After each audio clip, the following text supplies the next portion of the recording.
Oh, it's Chris Avalon Unfiltered, bitch.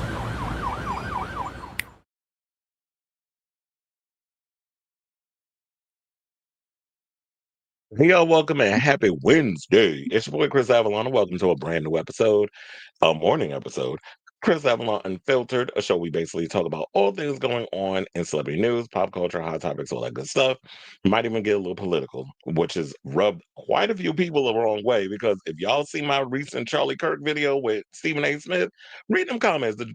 They were trying to come for me, and luckily enough, I have a thick enough skin because I was up in there windmilling and cussing their asses out respectfully because I'm not trying to get my channel taken down. So I was like, I would just say some stuff and be blessed. And you know what be blessed mean fuck you in my language. So with all that being said, thank you all for tuning in. I appreciate all of y'all that actually come in and really understand and love the show. I ain't got time for these morons and all the other stuff out there, but counter throw the shade. If y'all can go up in them comments and stuff. The video individually is up on the YouTube channel. But anyway, um, hit the like button, subscribe button, notification bell, all that good stuff. I'm trying to get through this as quickly as I can because I know I'm late. I said I was going to be on 11:30, but apparently I had heard from my friend David, who I ain't heard from in months because I told y'all he moved to Thailand. He was telling me a whole bunch of other stuff that went on. Like he's stuck in Vietnam. It's a mess. But and then we were catching up. So then I looked at the time. I was like, oh wait a minute, I'm supposed to be live. So that's why I'm late. But nevertheless, we had a lot of topics to get into. We're going to be talking about Coachella, the headliners. That came out like after I was done with the show. We got to talk about Cardi B, and yeah, the bitch is pregnant again. She is such a damn donkey. We're going to talk about that. We're going to talk about her arena tour. We're going to talk about the fact that she did elaborate a little bit more on people in the industry sleeping with her man. What did you expect when you got in a relationship with somebody who serves community dick? We're also going to get into Nick Cannon and his talk about that why he had a dozen children. We're going to get into Luigi Mangione. Beyonce, the thief that stole Beyonce music, has been arrested. Also, people are windmilling on this whole thing about Jay and Beyonce dining with Ivanka Trump and Jared Kushner. We got to talk about Malcolm-Jamal Warner. His mother recently has been doing the interview rounds and talking about her son's death and all that other stuff. We'll also talk about, speaking of Charlie Kirk, Eileen Davidson. This made me like her even more. While everybody else is out here with their stupid ass diplomatic stuff regarding that man, even Jamie Lee Curtis throwing on them Karen tears. At least Eileen Davidson has some logical stuff to say. They was going in on her. And then they're going in on Justin Bieber because he's not saying stuff about it. So we'll get into that. And should celebrities be obligated to speak on something that they don't want to speak on because that's your ministry? So, and then on top of that, we're going to talk about you damn homosexuals out in WeHo and Fire Island who are sitting there lowering flags at half staff for a racist. Okay. And a bigot, somebody who hated everybody who was a white male. And I don't need post a bunch of clips or full video of him saying the things he said to get to the point of what he was saying. He was a racist. He was a bigot. Fucking deal with it. And look at me, not even 5 minutes in and I'm cussing already. So, and then, child, we still got to talk about JoJo Siwa and Chris Hughes because apparently his father is saying that they'll probably be married by Christmas. We got to talk about the Dragula Titan season 2 cast that came out yesterday. And Willam is making the rounds promoting her new show, Willam's Darkroom Duel, which I did watch. I'm gonna give y'all my overall thoughts about it. And basically it's about the toxic behavior rumors and being blacklisted from Drag Race and all that stuff. So yeah, we'll get into that and a whole lot more. But like I said before, hit the like button, subscribe button, notification bell, all that good stuff. Definitely helps out with the show. Definitely helps with the algorithm. And I don't know if y'all realize this, the haters, but the more y'all comment and all the other stuff, it pushes the video out even more. So keep it up.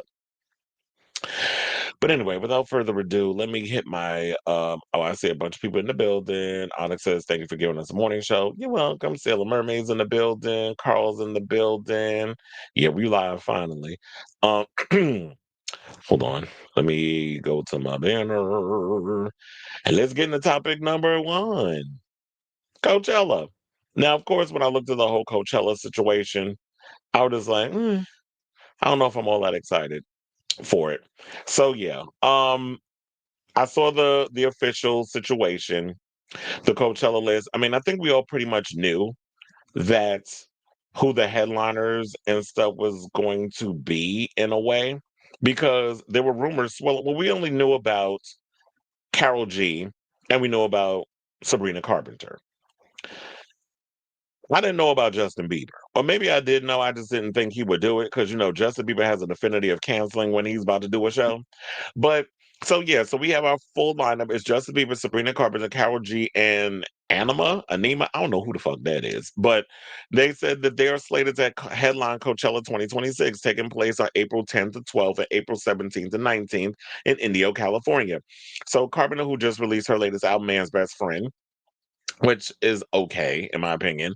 And it said to hit the road this fall will lead Friday with Disclosure, Ethel Kane, Teddy Swims, Devo, Sexy Red. Ooh, that they're gonna have to disinfect that damn stage when her nasty ass get off. Central C and girl groups Benny and Cat's Eye performing earlier in the day among a packed slate of top artists. Bieber shared the lineup on Instagram alongside a lyric from Swag 2 track Yukon. On Saturday, he'll be joined by the likes of Rolling Stones February cover artist Addison Rae, saying that damn Diet Pepsi song, Somber, David Byrne, and Pink Pantheress. Now, let me tell you something. I'm not really all that excited over the initial like headliners. But some of these other artists on there, I'm like, I'm okay, I'm here for it. We'll go through the ones that I'm actually excited for when I scroll through the situation. What I should have did was um post the Coachella situation on my on here so that way y'all could see it. Hold on, let me give it a second because I don't know why I didn't think of that. Probably because I was rushing and trying to put the pictures and everything together, but it's only gonna take me like 2 seconds. Hold on. So that way we can nope, not that. So that we can go through it as a list. I'm gonna delete that. It's a whole process, chill. Okay, so okay, I got it. So now, and then on Sunday, we'll see Carol G, the Colombian superstar, cap each week with Anima presenting his Aiden project, while Young Thug, Cascade, Lufe, who's coming to my job, by the way. I'm looking forward to seeing her. Iggy Pop, FKA Twigs, and a slew of other major performers will take the stage. So, also, I should point this out. Shout out to Carol G because she's actually the first. I think she made history as the first Colombian or Latina pop star to actually headline Coachella. It's so crazy that we're in a time of first still. Just like we just had at the Emmys, Tremel Tillman being the first to win a Best Supporting Actor Emmy. I'm like, we still doing first in 2025. So look, if y'all can afford it, just let y'all know the general admission entry starts at $549 for weekend two, and 640. It's funny how because the first week they know everybody won't be there, so the first week is always going to be a lot of money. $649 for weekend one. VIP tickets will cost you $1,100. So to be specific, $1,199 for weekend two and $1,300. We'll just put it there because it says 1,299. So it's literally $1,300 for weekend one. Now last year, y'all know Lady Gaga, Post Malone, and Green Day basically were the headliners. Travis Scott performed on the special after hours headlining Designs the Desert Lot. And um they said that, yeah, Bieber has performed at Coachella before. He joined Thames during her set last year to perform Essence with Kid, and he also appeared alongside Ariana Grande when she headlined Coachella in 2019. Karol G took the stage in 2022, bringing out Becky G as a guest. I remember Becky G also did Coachella, and in 2024, Carpenter played a sunset set on the main stage, manifesting her return as a headliner. And shout out to Rolling Stone, who actually broke the news first because they mentioned Carpenter and Carol, but they didn't have Anima and Justin Bieber. Now, going through the list, the XX I would actually want to see. Nine Inch Noise. I never heard of y'all. Disclosure, I would definitely want to see them perform. Ethel Kane, I'd be curious about to watch. Dijon, I don't know who that is. I don't know if that's Honey Dijon. I don't think she changed her name. Cat's Eye, I would never, you couldn't pay me to see them some damn sexy red. Devo, I might be interested in because they've been around for a long time. I would definitely want to see Moby, Blood Orange, um, Slater. Definitely, I would want to see her because she's on the first night with Sabrina Carpenter. Group Armada, I didn't even know they were still out here doing music. And I think those are the only ones I could think of so far that I'd be interested in. Now, on the Saturday night, I don't know about the Strokes because Julian Daddy was a damn pedophile. And good friends with Trump, allegedly. Addison Rae, I would definitely want to see if she could bring it on stage versus her being a TikToker who could who does music now. Somber, I would definitely want to see. David Byrne, maybe. Sway Lee, I would want to see what he's about. Pink Pantheress, I would definitely want to see her perform. I'm actually starting to really get into her. Boys Noise, I like a lot of their production. I've been a fan of Boys Noise for a long time. And Boys Noise actually collaborated with Nine Inch Nails on some of I don't know if all the soundtrack of Tron, but I know that they worked alongside Nine Inch Nails on the first single for the movie. Green Velvet, I've actually worked a couple of his events when he actually DJ'd at the Garden. He's done a couple of DJ sets there, so I like Green Velvet. So I would definitely go and be vibing out to a Green Velvet set. Now, and I think that's all I can see on Saturday. Saturday is not that engaging for me. Carol G's night, which would be Sunday. No, no. Young Thug is a chop. Cascade, maybe because he's a DJ Lofe. I would probably want to go see her. Major Lazer, yeah, well, I love me some Diplo, so yeah. Iggy Pop's so damn ancient. I probably would be curious to see how he performs. Now, FKA Twigs, I live for her, so I would definitely love to see her perform. Clips, I definitely like them. I'm a fan of their music, so I would definitely love to see a clip set. Duke Dumont is another one who's a DJ, so I would probably want to go see his set.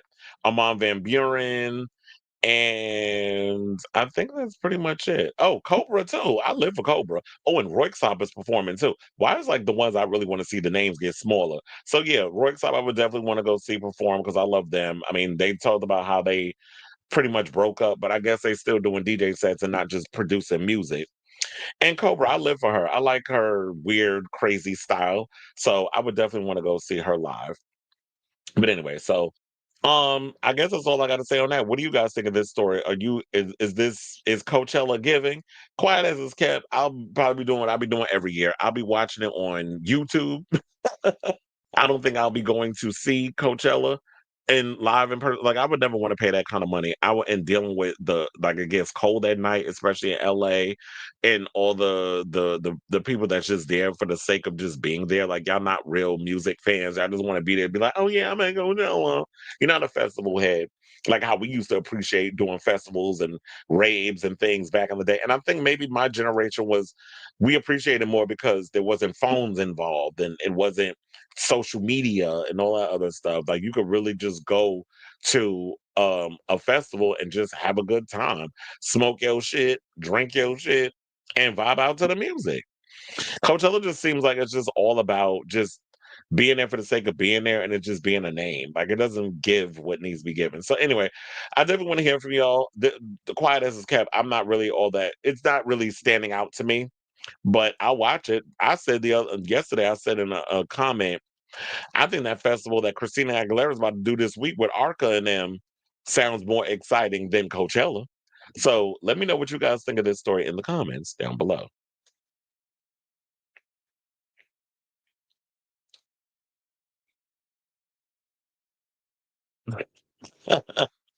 Not you commenting for the algorithm. I was listening to Man's Best Friend while I was waiting for you to go live. Mr. Tardy Pants, there I say is that I like the out not Mr. Tardy Pants. I like this album more than her last album. Maybe it's one of those growers, not you saying at work, unfortunately. And funny enough, that's why I'm doing it early because I got to go to work immediately after this. I didn't even eat anything. Like I'm gonna have to like run up out of here, figure out what I'm gonna go eat, and then head to work and do this. Um, yeah, I have to work tonight. So that's why I was like, I gotta go and give y'all an early show. That's what I was saying too. People still going to Coachella in this economy. I don't know. how y'all gonna do it, but have at it. No, it's not given. Sabrina the XX, Ethel Kane, Sexy Red, Devo the Strokes, David Byrne, Alex G, and Twig. Sunday only has one person that piques my interest. Addison Rae is on tour right now, and it's definitely when you say it's definitely something, that sounds like a read. Here you go being messy. This could be an indicator of Coachella going back to their indie music roots. The Strokes is a crit. Yeah, it is because I'm like, what crypt did y'all dig them out of? When the last time Julian Casablancas and them actually came out and did some music and performing? Because I'm of the era of the Strokes when the Strokes was out here doing like the whole, CBGB type situation, the little small clubs, and that was like during the electro clash era. Damn, I just took a travel back during when I was just explaining that. Um, Maybe we need to go back to the indie music roots because people have been complaining that Coachella's gotten a little too commercial. So maybe they need to go back to that. But Cheryl, let's get into our next topic. Let's talk about speaking of tours and things. Let's talk about Cardi B, who is set to go on her first arena tour, and that's cute or whatever that she's doing that. But ma'am, how you plan on doing an arena tour kicking off and what day does it start? February 11th when you pregnant and try to get on us for bringing it up. But sis, we could tell your ass was pregnant. But yeah, now Miss Bird, because that's what you giving. You were giving Bird tease. And I know some people probably get them in, why you judging? She got the money. Well, guess what? When we get into that Nick Cannon story, which is right after that, it's funny because before I even went live, I had to shift some things, and I had Nick Cannon way at the bottom. But I'm like, wait, no, a good transition would be because I feel like they both in the same boat with y'all popping out all these damn children like they freaking, beanie babies or laboo-boos. Like y'all just popping out so many damn kids, and y'all be out here saying, "Oh, well, they got the money, they can afford it. Why you judge it? It ain't about the. It's not about the money, money, money." In the words of, what's her name? Damn it, I see her in my head too. See, look, she's so damn important. We forgot her name. I know she's sick and everything, and she used to date Channing Tatum. But anyway, so um what's I gonna say? Oh, so yeah, she got the money or whatever, but here's the thing: money don't buy spending quality time with your children because now we got Jesse J. Thank you. So um yeah, so now let's get into the tea. She's announced her first tour in 6 years, the Little Miss Drama tour, in support of her long-awaited second album, Am I the Drama, which comes out in 2 days. Because it's the 17th today as I do this story. It comes out on the 19th. The 30 plus day arena will kick off on Wednesday, February 11th in Palm Desert, California at Acrisure Arena that includes stops across North America and Vegas, Los Angeles, Vancouver, Austin, Chicago, New York, Toronto, Philly, and more before wrapping up on April 17th in Atlanta, Georgia at State Farm Arena. And it's funny because I was like, nah, I was like, child, she about to do the garden. I know she's about to do Madison Square Garden. And I looked, she's doing the garden. So she'll be there on wait, hold on, let me actually pull up the thing. So yeah, so she's gonna be doing the tour on when is the New York date? Because I know it's over there, but I actually have a copy. March 25th. So March 25th, she's gonna be doing the tour. It'll be interesting to see like how you gonna be able to do a tour for I don't know how long it's gonna be. I wonder if she's gonna have opening acts. Doesn't say if she is, but or you just gonna do your own headlining tour and just like you Lady Gaga and just gonna come out and do your whole show and that's it. I don't honestly don't know if Cardi B is at that period in her career where she could do like by herself. Look, Nicki Minaj, when she came to the Garden and did her Pink Friday 2 tour, she had an act. She had I don't remember who she had the second time because I didn't get to work the second leg.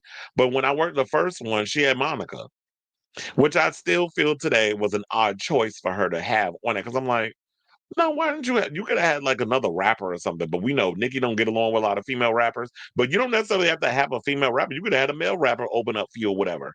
So, or some other kind of music group, but Monica and her style of music just to me didn't fit with Nicki's demographic. So I just thought that was an odd choice. Now I can understand that Monica was gonna open for Mary J. Blige. Like that would make more sense. but not Nicki. But anyway, so yeah, I'm definitely curious about this whole thing in regards of who she's gonna, if she's gonna have add any people like to open. But I do think it's cute that she's gonna be coming here and performing at the Garden. It'll be interesting to see like how far along she'll be, because I don't know how pregnant she is now. Or maybe she's far along, and by the time she heads out on tour, the baby will be out already. So maybe her belly is just processing different because she's had so many kids, and it does look like it's small. So her going in February, maybe the baby is due in December. And then by the time February come around, she'll have the baby out. We know she ain't hitting the gym, so she gonna go under the knife and get all that excess fat sucked out. And then, because remember, she said she got asthma, so she can't be doing too much. And then by the time the tour starts, she'll be able to know how to work the stage and have the dancers and the costume changes and come out and do the show. But it'd be cute. Well, this is the same thing like with Lady Gaga. Speaking of which, I just found out she added, well, co-workers of mine said she added, it wasn't just the 2 dates that she was doing in April. She actually added a third and final date, and that is the final night of her show. So she's closing out the Mayhem Ball at the Garden, which I think is going to be interesting. It's going to be crazy. So, I'm here for it, but we'll see how the tour goes. Because girl, a lot is riding on you. That sophomore album situation. That's always like the creme. That's like the make it or break it moment, where it's like, do you have what it takes to really push through and have the fans here for what you're doing? Now, speaking of other stuff with Cardi B, let's get into this tea where she had a sit down with Kelly Rowland and talked about people out here fucking her husband like Faith did Vanessa Williams' husband in Soul Food. Yeah, we still want to kill her over that. But so Cardi B is basically speaking her mind, and this time she basically turned heads on her honesty about industry politics, trust and betrayal. Now she sat down with Kelly Rowland um on September 15th. I think it was courtesy of Spotify. Like there was like a sit down where Kelly interviewed her and Cardi basically, was spilling the tea about some things. I didn't really get to watch it. I have it saved up in my queue, like my history to watch it later on. But I did check out a couple of clips and stuff. So she basically detailed about how supporting upcoming women in rap hasn't always gone the way she intended. Because she was like, I've been out here supporting the girlies. I've been out here trying to help them out and support them and give them, trying to, jump on their song to help them because that you look, say what you want about Cardi and her juvenile rap skills or whatever you want to say about it and the reads that y'all like to throw. I don't think it's about her being the best rapper. She's got a great personality. She has a way with words, and people kind of like how the way she says certain things. There's just a cadence that she has to her delivery and her voice that I think resonates with people more so than her being like a bar queen, like somebody who could write a mean 16 and take a bitch out lyrically. That not everybody has their own little lane. It's kind of like with Doja Cat. The way she rhymes is different than the way this other girl rhymes. Or you got Saweetie out here blaming the fact that her career failed on y'all hating on her for being pretty. It's like, ma'am, you just got to step your pussy up when it comes to the lyricism. What do you have that stands out above all the rest? And what Cardi has that stands out amongst her peers is her personality and the way she carries herself and how she says certain things and how she kind of made herself relatable and personable amongst regular folks and as well as her fans. So here's what she said. So she said, when I see like a new little bitch coming, why everything got to be a derogatory word with her? But she said, well, but I'm gonna read it how she said it. When I see like a new little bee coming up, I'm sliding their DMs like, hey, this is temporary. For her, those private messages are a way of reminding rising artists that online hate doesn't last forever. That's why I said the same thing. Like, with the people trying to come for me over my thing about Charlie Kirk, I'm like, all this shit is temporary. You really think that y'all are hurting my feelings by writing the shit y'all saying in the comments? I'm a New Yorker, full through and through, from the hood of Brownsville, Brooklyn. Y'all really think some shit y'all saying on social media is gonna hurt my damn feelings with the amount of crap I've had to endure living, growing up in the concrete jungle of New York? Bitch, bye. So She said, well, okay. So then she went and said she described it as an act of solidarity, one rooted in her own experience of surviving public scrutiny. So she's just kind of give advice and try to help people out the best way that she can and trying to give you, because I would be that way too. Like when you're at a point in your life where you've weathered through the storm, you want to be one of those people that's just like, you know what, I'm gonna give you a little advice and I'm a help you out. Just that way, that I want to help you navigate through this mess, because a lot of people would just want to see you fail. A lot of people would be like, look, I had to learn it. They need to learn the hard way. There's people that's like that. And then there's some people that's like, let me show you the ropes. That whether or not you want to receive it, that's up to you. But she also admitted that the gesture has backfired. She said, I've done that to bitches. I've done that to bitches that done fuck my man. She said, that's what she said, not she said it. She said, referencing her soon to be ex husband, Offset. The betrayal, she explained, had made her more cautious about who she chooses to uplift, saying, you got to know who you being nice to, suggesting that sympathy can quickly turn into regret when envy or opportunism enters the picture. Her raw delivery, equal parts animated and frustrated, prompted laughter from Kelly Rowland, who told Cardi, it's not funny, but it's how you're delivering it. And that's why I always say that's Cardi's thing. It's like, I'm not laughing at you per se. It's just the way you said it just made me cackle. Because it's not funny that your man lacks temptation skills and likes to sling community dick, because some random bitch is going to throw some pussy his direction. He can't resist it and don't understand the fact that, yes, when you got married, you took a vow to honor your wife, for better, for worse, for richer, for poorer, for sickness and in health, or through sickness and in health. And y'all shouldn't be out here committing adultery and all that other mess. But because some girl sliding your DMs and throwing coochie in your way, clearly she married some fuck nigga with some slinging out here, slinging community dick. And now it took her all this time to get to that position. But still, says that still don't mean that you had to go run out and get pregnant by freaking Stefan Diggs. Because it's like, what are you doing? So you just want to run around here being a baby mama? I mean, I understand you're about to be that now because of Offset, but why would you put yourself in this position? And I understand, like I said earlier in the previous story, she's got the money so she could do all of this. But when we get to the Nick Cannon story, it's the same thing. It's like, okay, but so you got all these kids by all these, now you're starting to put yourself in this position. But yeah, you have a lot of money, but you're a woman who's having a bunch of kids with different men, because I don't think her and Stefan's gonna last. It's no shade, but it's just the tea leaves is what the tea leaves is. And when you try to pick the certain type of people that you pick, you can't be surprised that relationship not gonna last. But now you're forever stuck with this dude because y'all got kids together. Same thing with Offset. Now it's the thing with Stefan Diggs. Now you got a baby with him. So even if he treats you wrong and you get on spaces and start saying the stuff that you're gonna be saying, because we know you by now, says this is what you do. Whenever a man pisses you off, or whatever the case is, you get on Twitter Spaces and you start going off and you start cussing people out and you start talking about how people did. But you knew who you spread your legs for, man. No shade. And so now you about to have all these kids, and now what? So you have the money, but then the kids are gonna suffer, because how do you spend all this quality time with your children when you having all these kids? And I'm probably going to say the same thing when I get to Nick Cannon, when we talk about him and his narcissist personality disorder and how his trauma from, it seemed like he was blaming Mariah Carey, his trauma from being in that marriage or not dealing with the aftermath of the divorce caused him to lay it low and spread it wide with a bunch of, community pussy.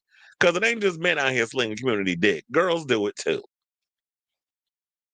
So, am I the drama? Is supposed to be coming out.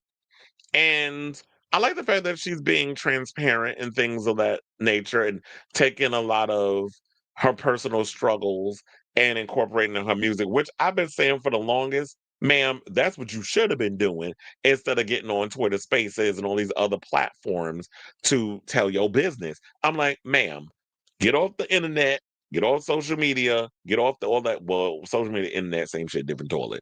Just sit down, actually pipe down, get you, like, if you're not even able to articulate your stuff to make it sound like some real rap shit, Get you a a co-writer, or whatever the case is, someone who can actually take what you say and formulate it into words that way.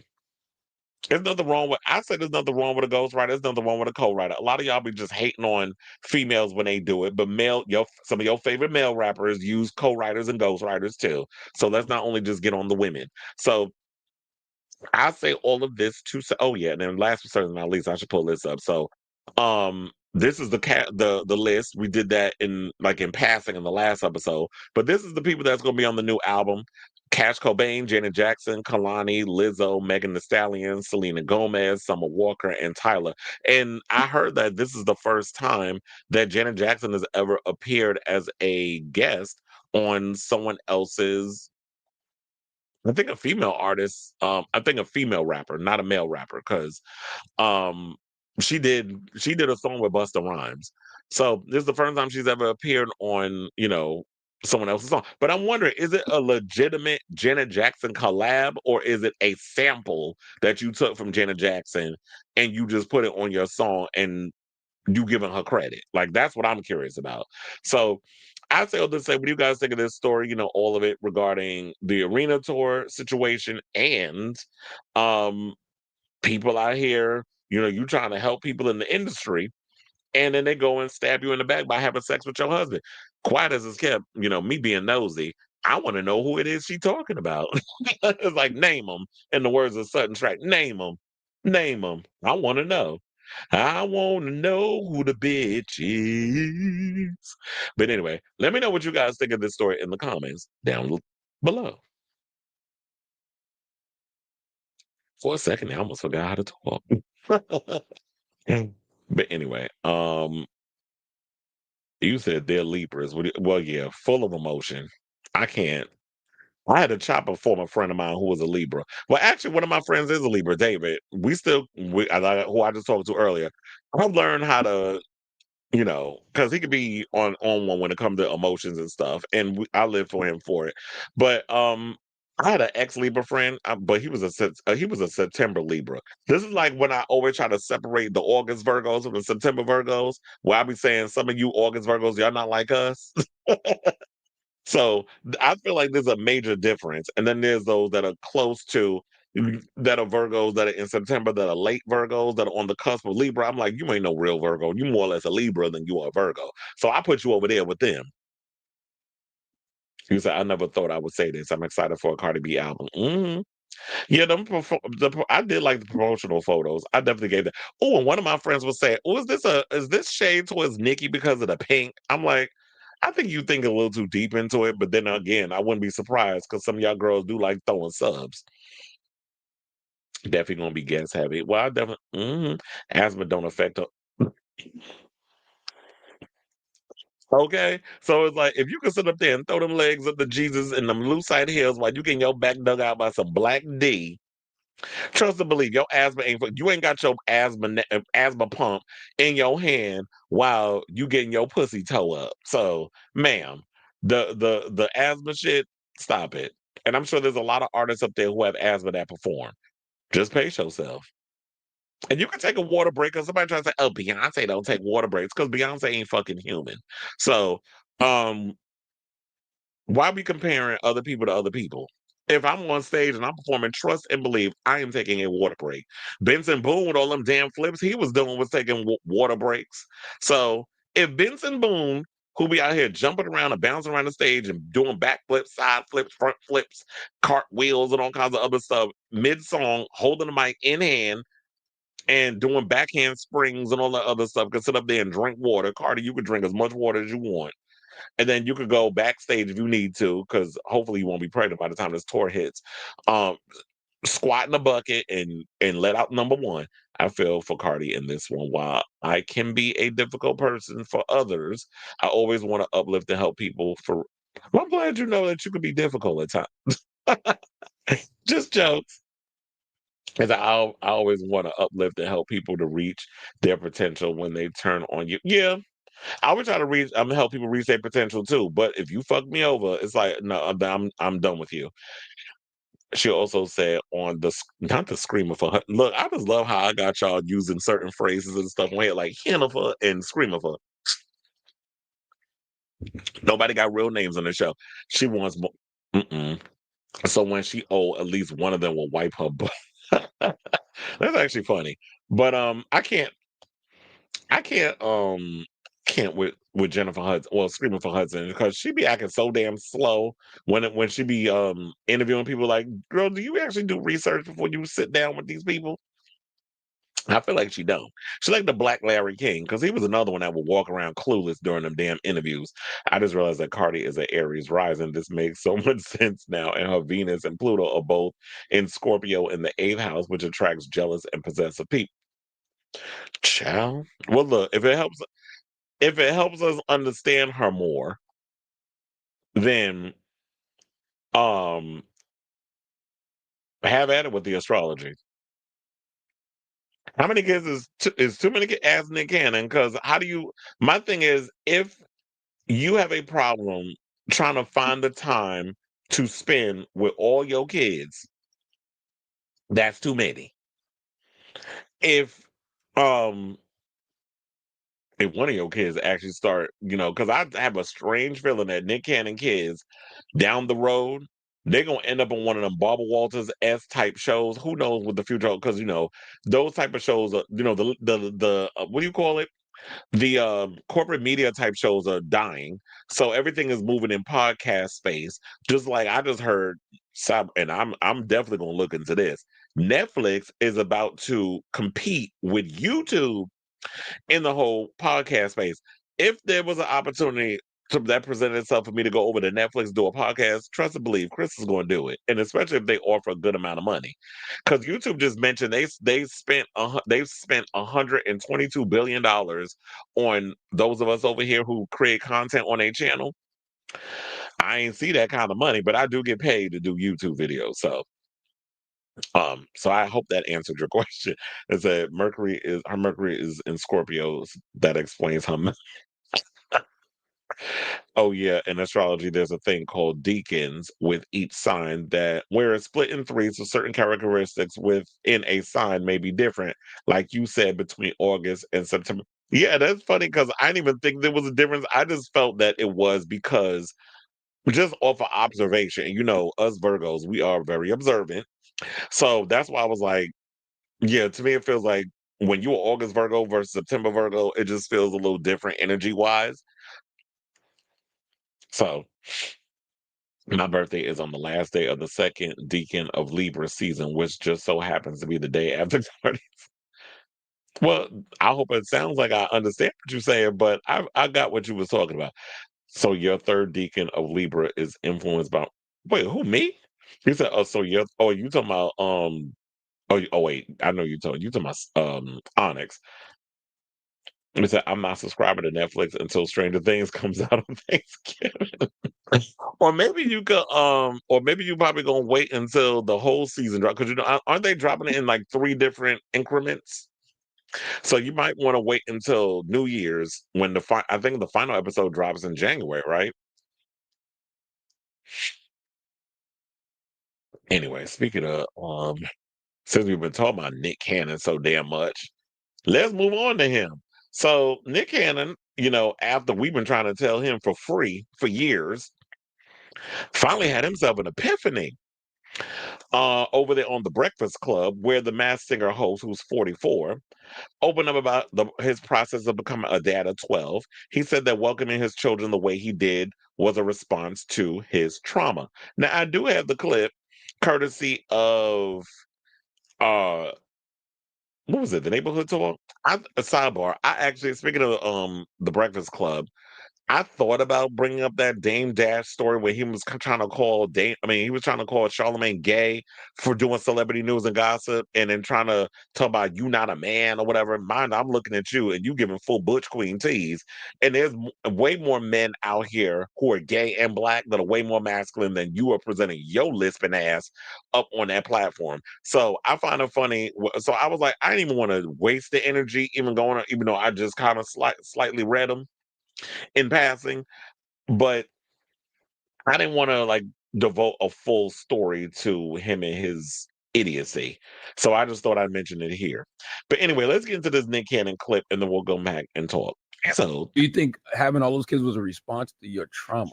Yeah, 100. Now I'm learning that now. Yeah, and it wasn't like I was acting out. It was more of being careless, being frivolous with my process because I could do it, because I had the money, because I had the access to whoever and however I wanted to move. And, okay, they coming at me, they asking me, opposed to like doing a mature thing and saying, hey, well, it probably makes more sense to do this. And then obviously life happens as well. So it wasn't like, oh, I'm gonna go have 12 kids. It was more about like, yo, I'm gonna just live life and have fun, and whatever happens, I can handle it. When it probably, being almost 45 now, I can sit back and be like, yeah, if I would have thought the process through a little bit more and took time to actually do the inner work, things might have been a little different in certain scenarios. You wouldn't have 12 kids. I don't know. You know what I mean? Like that's the only thing, because I've always said this, every child that I had was made out of love, and there were strong relationships. It's just, if I would have did the work and the healing after getting divorced, I probably would have took my time in a lot of other scenarios. And for whatever reason, I thought that was the answer. A lot of times it was like, oh, well, I'm gonna figure it out over here. Opposed to like, yo, now you're leaving trauma every step of the way, instead of, fixing it from its origin and then being able to present itself. But then like concepts like monogamy and stuff like that, I still feel the same way about that. I was going to ask you, has your view on that changed then? Nah, not really. Not for me, and that, again, that's the work of, whether you want to go back to like Freud's process of like my childhood and my upbringing. I grew up in a very unorthodox situation and household. So I've always understood that, love happens differently. So monogamy has never really been my thing, but so that I'm pretty sure that plays a part of it as well too. So you think? So yeah, I'm actually glad that he finally came to that revelation, even though it took him a long time to process that and everything. But Chad, we could have told you that from the beginning. Now, one of the things I will say, and there's no shade, but I don't feel like those kids were made out of love. I think he's saying that because if he goes and says that the kids weren't made out of love, it makes it feel like that they were a mistake. They were a bunch of oops babies. And I think that now the kids are here. I definitely feel like he loves all of his children. So I'm not trying to say like he don't give a fuck about the kids, because I do feel like he does. But to sit up there and say like, well, my kids were made out of love, I don't know if I'm 110% buying that, because making it out of love would be what you did when you were married to Mariah Carey and you had Moroccan and Monroe, or rock and roll as they call them, where it's like you went through the process, you got married, you did the whole thing, y'all were together for a long time, you had the twins and that sort of thing.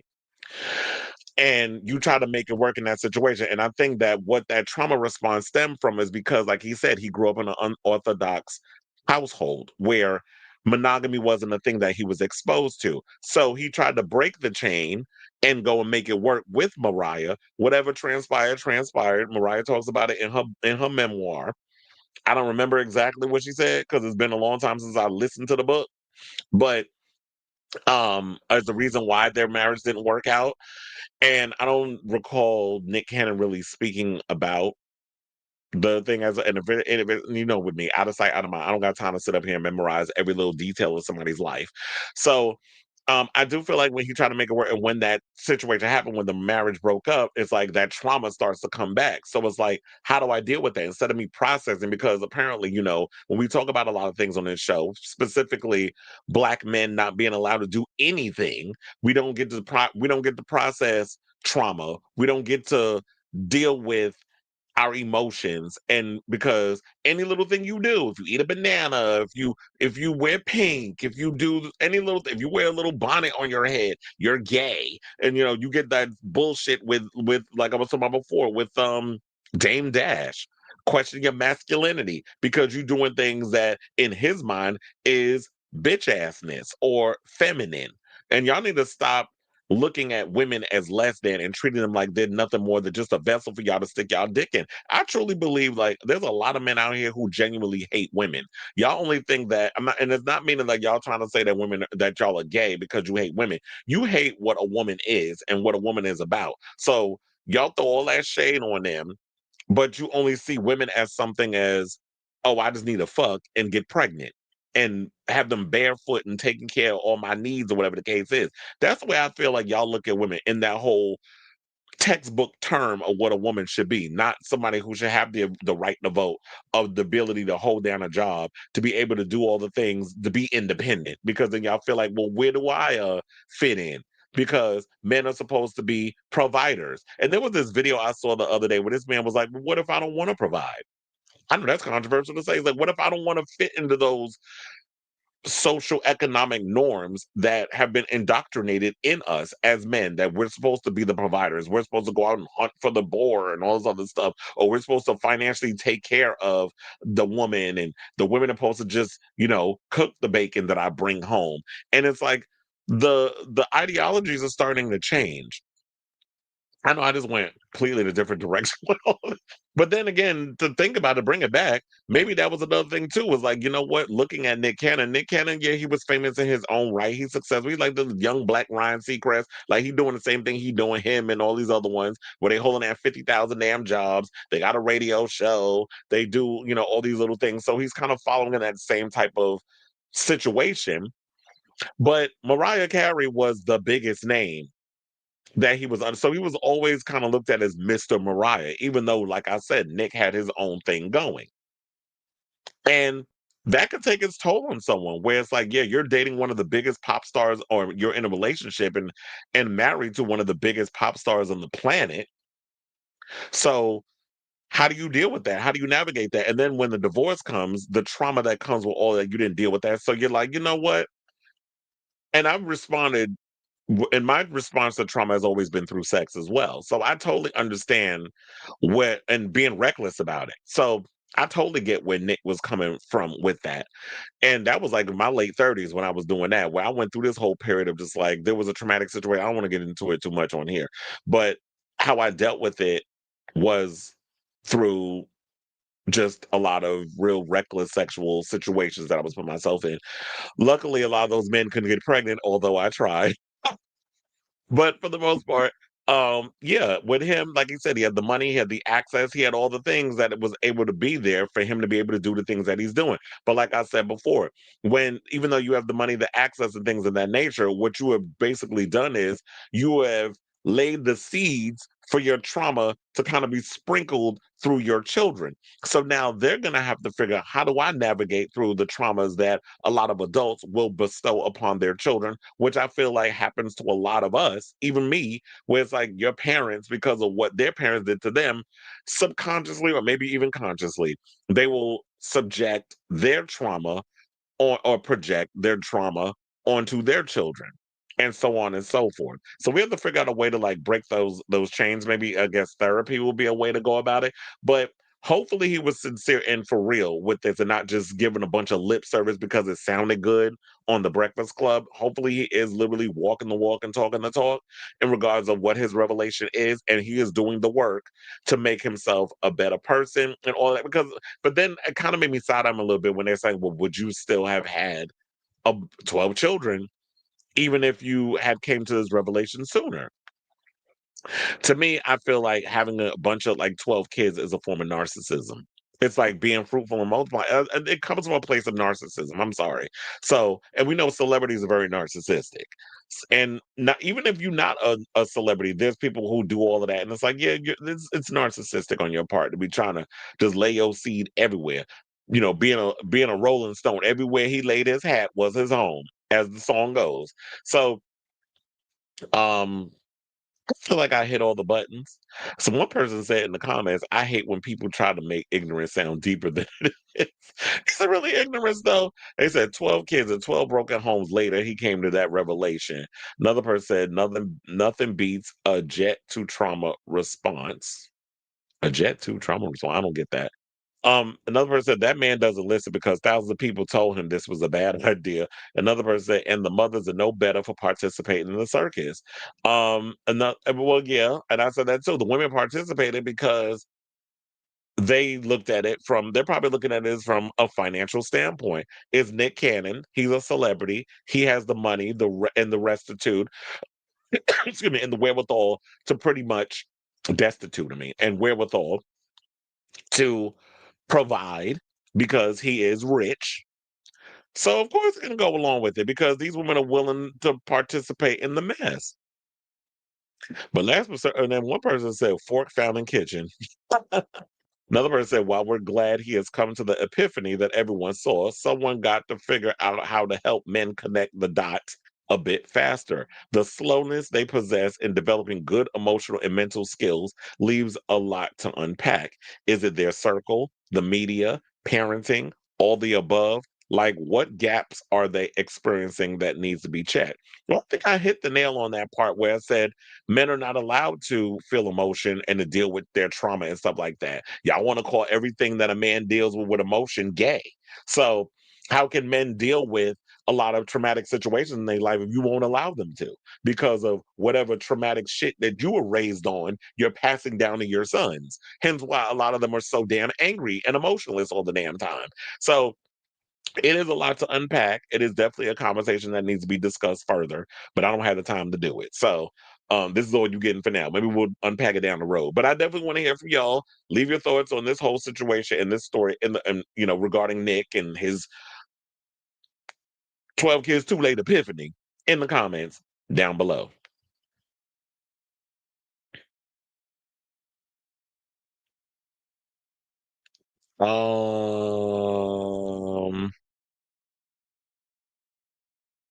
Not do the podcast on OnlyFans.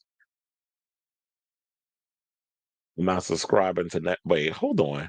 Did you get your package? It says delivered. Hold on, bitch. Let me go check. Y'all gonna have to give me a second. This show is gonna be a mess today.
I ain't get no package. Hopefully they ain't send it to the wrong damn address. Because I'm going to cut somebody out. Who'd you send it through? UPS? I don't never use them.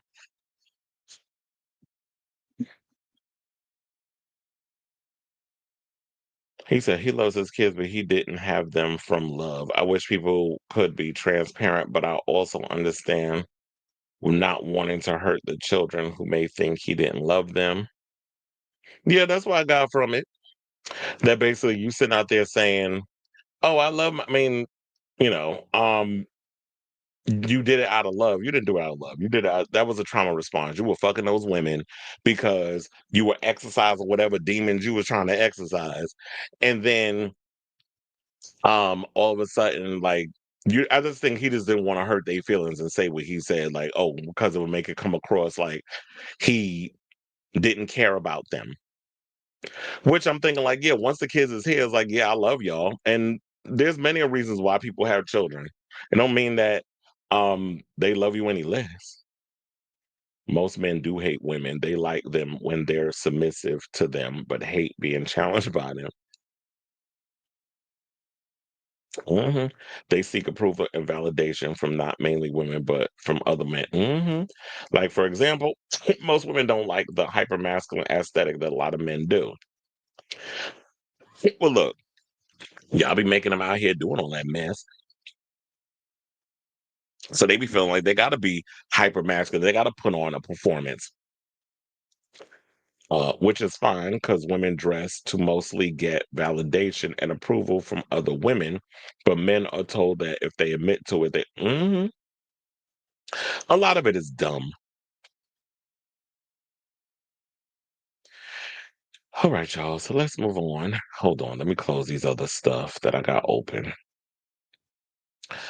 Okay, so we got a Luigi Mangione update. So yesterday he appeared in court in New York. There was this one picture that I just found was a cat. So I was like, let me use this one because it was like, why are you looking at the camera like that? This one. I was like, why are you looking at the camera? It was so funny. Um, UPS is full of shit. I don't like them. First of all, it's like I didn't even know they stopped by. Hopefully they didn't send it to the wrong damn house. I should have checked my neighbor's steps to see if they took it or it was there, whatever. And you gotta watch it because I got some like, well, hit them up and ask them like, where the package because I ain't get it.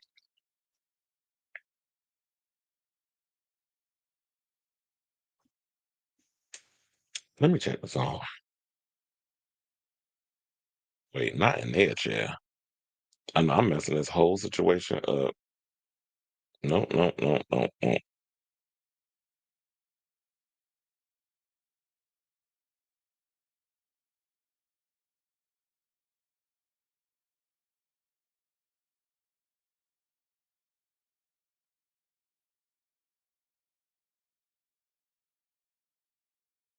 Maybe ain't get here yet. Because sometimes they say delivered, and that shit don't even be here yet. Because I've had that happen before.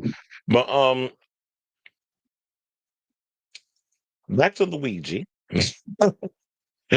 A New York judge on Tuesday dismissed two terror-related murder charges against Luigi Mangione, finding they are legally insufficient, though the 27-year-old still faces a count of second-degree murder in the killing of United Healthcare CEO. Well, here's the thing. All the other charges that they did, which I was going to try to see if, well, I'll read on. Well, so the terrorism charges were dismissed. And the second-degree murder, I'm like, well, sir, you did kill that boy. You did kill that man. So you should do time for that. However, the terrorism thing, I'm like, first of all, it wasn't like he pow-powed a multitude of people. That would be more or less teetering on terrorism. So I don't understand how you try to treat somebody as a terror because a CEO was unalived. And we see, like, especially when you look at corporate media, politicians, that sort of thing, we already know which side they lean on in regards of um you know what side they lean on when it comes to who they want to protect. And they don't care about us. even though we're the ones who buy a lot of like products and all this other stuff. And look, like I said before, now if anybody was a terrorist, it was the people over there at United Healthcare with the amount of health situations that y'all were denying people, so that way they, when people were sick and didn't have the money to be able to pay for, be it their chemo, and you were denying a lot of things that they needed to be taken care of. This is why I said our healthcare system is trash in this country. Whereas it's like people have to be able to go bankrupt or pretty much damn near die in order, because they can't afford to take care of whatever type of ailments they were going through. And yeah, maybe he comes from money, he's got a rich family, whatever the case is. That's not the point. The point of the matter is he's still a human being who, even was going through whatever ailments he was going through, was not taken care of by United Healthcare CEO. So they don't give a damn what your financial bracket is. A body is a body that they don't give two shits about. So that's why I feel like he did what he did. He was just at wit's end and was like, you people are gonna learn that, and this is what I said about the consequences of Charlie Kirk. But we already know white people, y'all allergic, a lot of, not all of you, but some of you, you supporters of this foolishness. The ones who are all worrying about more or less a CEO life than regular people lives. It's funny how y'all always putting rich people over your own self. So you rather suffer, you rather die, you rather have all the ailments, you rather have nothing in your cupboard and in your entire existence, but you gonna tap dance for these rich folks who wouldn't spit on your ass if you was on fire. That I never understood. So anyway, he appeared in court on Tuesday as part of a pretrial court appearance for charges brought against him on December 4th, 2024. Damn, he been in jail that long? Of United Healthcare CEO Brian Thompson. Mangione, who was pleaded not guilty to all state and federal charges against him, had his last state court appearance in February. Now, during the appearance, the terrorism charges, as I mentioned, were dropped, with Judge Gregory Carol ruling the evidence as legally insufficient. Wasn't that one of them charges that dumbass Eric Adams was trying to push for? Because he's trying to show himself like he's a tough mayor. It's like, I can't wait to vote your ass out.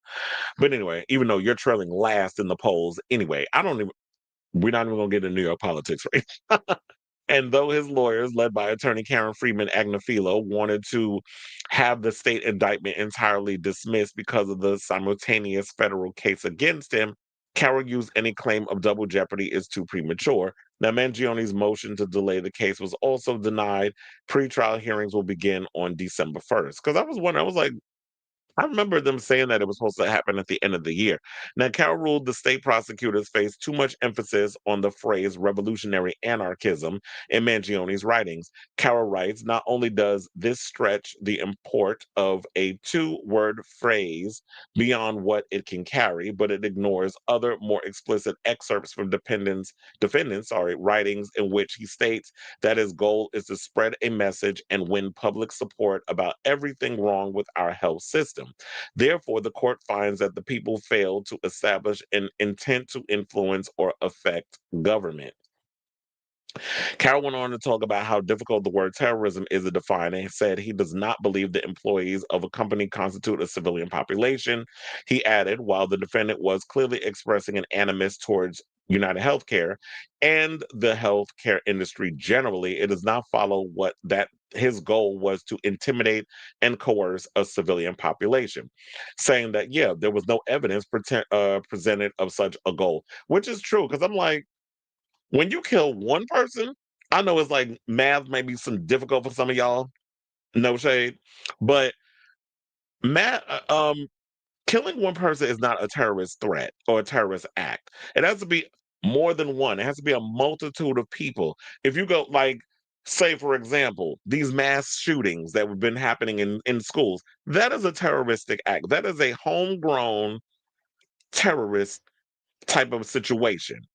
So that's what people need to be looking at instead of, oh, we're just going to call it terrorism because one person took out someone who is in a high profile job that benefits a corporation that doesn't want to pay taxes or whatever the case is, or pay to take care of people, or the ones that continue to suck money out of us, but don't want to give us the health care that we need. So all these little scams, all the things that the current administration is trying to make cuts so that way they get away with murder while we all die because we don't have the protection of the insurance companies to make sure that if something happens to me, that is covered by the insurance company that I'm buying into, by the way, from working. That these insurance companies that I'm putting money into, that money should be used to help me out if something happens. Isn't that why we buy into insurance? Or am I crazy? So they said in turn the prosecution led by Joel Seidman, has asked the judge to force Mangione's team to reveal whether they will be providing psychiatric evidence of any mental disease or defect he may have in pursuit of an insanity defense. I don't think they're trying to plead insanity, or are they? Because I didn't hear anything about that. I just feel like this is a situation where he was fed up with the system and decided because the government who don't really help, I don't feel like the government's ever been in place to like help the people. We've always had to be the ones that move the needle in order to make change in the world. It's never been the government. The government just latches on because they want votes and they want to look like they're of the people. And maybe there are some people that really want to get out there and throw their fists in the air and wave it around like they just don't care and want to be of the, and help the people. But for the most part, it's always been us that have been at the us human beings that have been at the forefront of igniting revolutions when our back is up against the wall because we don't have nothing else to lose at this point. It's like, what's the thing we're gonna lose? Our lives. So I totally feel like that's what that was. Y'all always want to be quick to jump on and be like, oh, well, he going to use the insanity defense? I just feel like, yeah, he was at his wit's end. He was tired. He was in pain. The UFC wasn't doing anything. Or UHC wasn't doing what needed to be done to help him out with the insurance he had. And just because he comes from money doesn't necessarily mean that he was, that his family was, helping him out financially. We don't know what his whole situation was. Y'all all think that all birds of a feather flock together? So now inside the courtroom, as you can see, in the picture, in this new picture, full photo, he arrived in tan prison guards shackled. He was mostly quiet with his head down, occasionally speaking to members of his legal team. In contrast to his last state court appearance, he did not have a bulletproof vest. As he was let out, he glanced briefly at his supporters, sitting in the back row. About 24 members of the public entered the courtroom to observe the hearing. Of course, most were women. With a handful of them wearing green, the color has become a symbol of support for Mangione, a reference to the Luigi character in Nintendo's Mario Brothers franchise.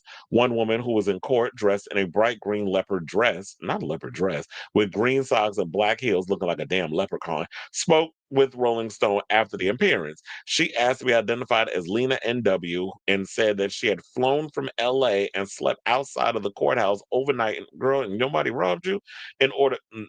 That's a joke. We ain't crazy. We don't do stuff like that in New York anymore.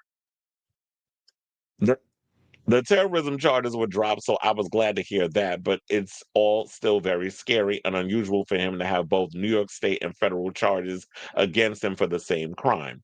Because I feel like they're trying to make an example of him, and also they're trying to get the death penalty thrown on him too, because they want to set an example that any one of y'all that go out of line and go after a federal person or someone who works a federal job or someone who works in the medical industry or insurance, because it ain't about the medical industry, the insurance companies who sit and rob us blind unapologetically, then we're all going to be chastised for it. So they want to set an example with him.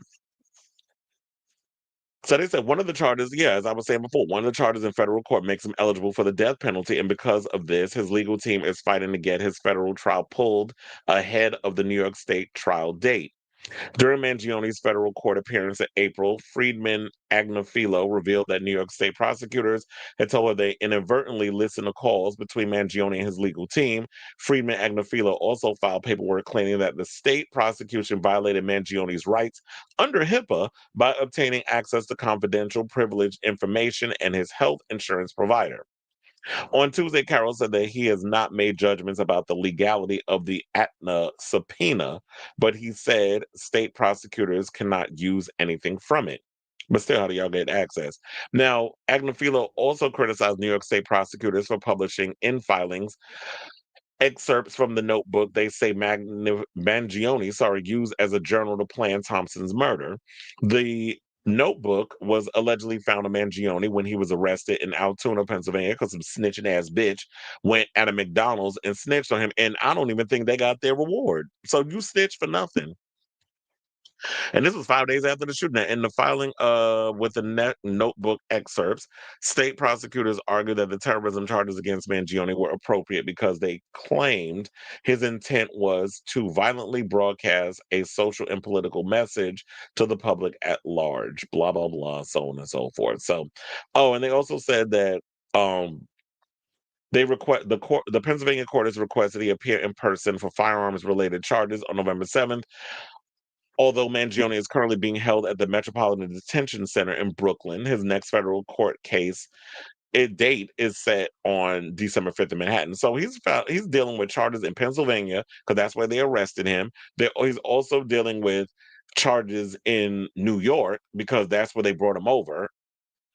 Because I guess that is where he committed the crime. So he's being charged in 2 different states for 2 different situations. Now, they also said that to correct themselves, because this story is from Rolling Stone, by the way. A previous version of the story stated that Mangione's New York State trial was expected to start December 1st. That is the date his pretrial hearings are scheduled to begin. So they said that the pretrial date hearing is on December 1st. His next federal court date is on December 5th in Manhattan. So, free Luigi is all I'm going to say about this. I'm not condoning taking somebody's life, but but on the other hand, I understand why he did what he did. It's the same thing I was saying about the whole Charlie Kirk situation. You can't be out here doing things to people, saying crazy things to people, radicalizing a group of people, and then when that person has been indoctrinated to the point where they're at their wits' end and their back is up against the wall, you cannot be surprised that someone uses violence as an answer instead of being combative with words.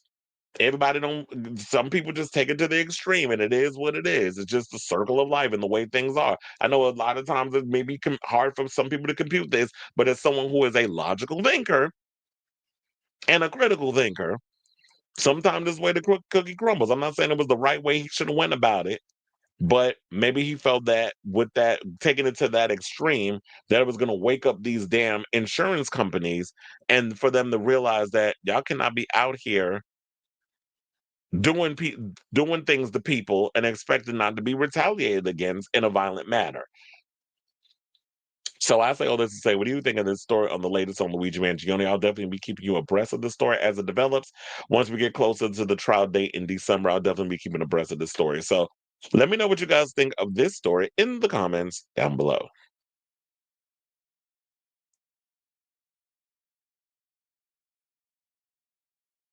One of the things I wish that UPS did, kind of like Amazon, was that they take screenshots of them delivering stuff so that way I know where it is and where y'all dropped it off at. That's why I only use Amazon. I don't even use UPS. But hopefully it'll be worked out with whatever the situation is. Oh, I think you were saying the T word was a stretch. It was one guy. I hope people don't forget Luigi, especially because his star has dimmed after not being said. Yeah, and I think the media has been intentionally trying to do that, which is why a lot I would see why you would say that. I hope he's not forgotten. I hope not either. He said wrong word to use. I would say it's ironic. Don't you think? In the words of Alanis Morissette, how you doing, Magical Mermaid? He will use his health condition and pain as his excuse, as he should, because it's like you can use that as you can use that as an excuse. Complete temporary insanity. Okay. Well, congratulations if Rihanna just had the baby. Look, I thought she was like an elephant, the way she was moving around. I'm like, damn, this lady's still pregnant. It feel like you've been pregnant for 2 years, but if she did congratulate, that was a big ass belly she had, which I think everybody knew she was having a girl at that point. And look, now you've got your 2 boys and a girl. I say wrap it up. But if she want more kids, then by all means. But I think a lot of people was telling her that she was gonna have a girl. But if she did, breaking news, Rihanna had a girl. Congratulations. I was trying to see if anybody was talking about it. But since you telling me, we're just, we added that to the show. So thank you for letting me know. All right, y'all. So now let's move on to Rihanna's good Judy, Beyonce. That was a joke. Because remember we talked about, what was it, like last month? There was a whole situation went down where the drives from there was like when Beyonce was wrapping up the Cowboy Carter tour.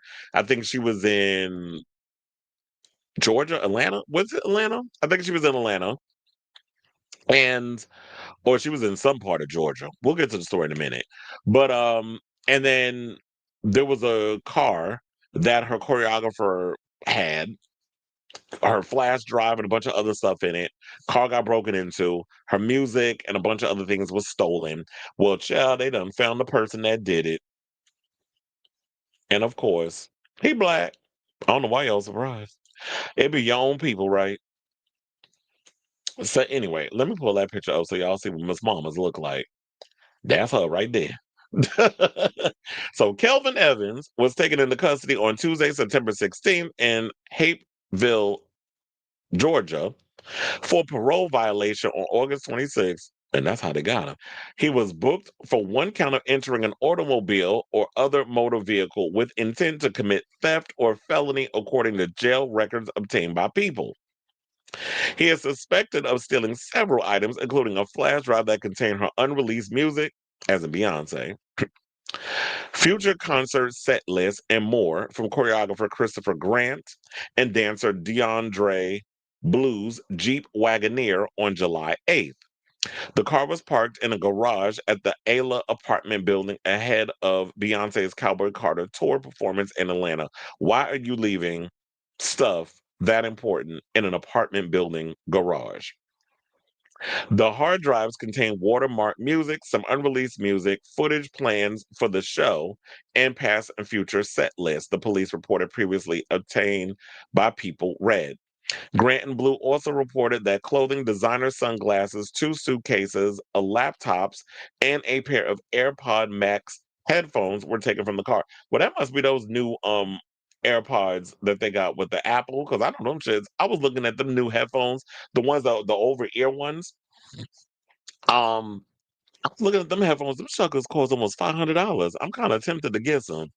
They said the hard drives have not been recovered. This is what investigators told CNN. So they got the guy, but they don't got the stuff. Now, parking garage cameras captured footage of the vehicle used during the theft, which was a 2025 Hyundai Elantra with Georgia plates, according to the incident report per Atlanta News First. Authorities then called the vehicle's owner and said that she rented the car out to help pay her bills. She said she rented it to her mother that morning and that her uncle, Kelvin Evans, later called her to come pick him up. Evans allegedly told the vehicle's owner that he would be using the car for 5 minutes, but instead took it for 30 minutes before returning it. He said he used to go to a friend's house, and she alleged per the outlet.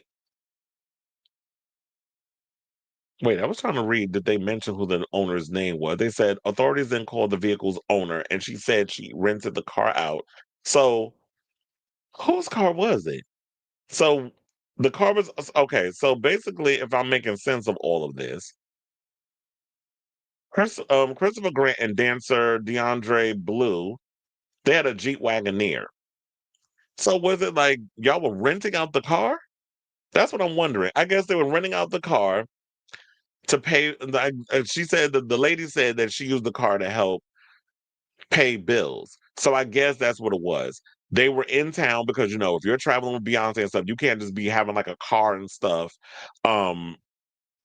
That you just getting all the time or whatever the case is. Like you can't be just driving from city to city to city to city.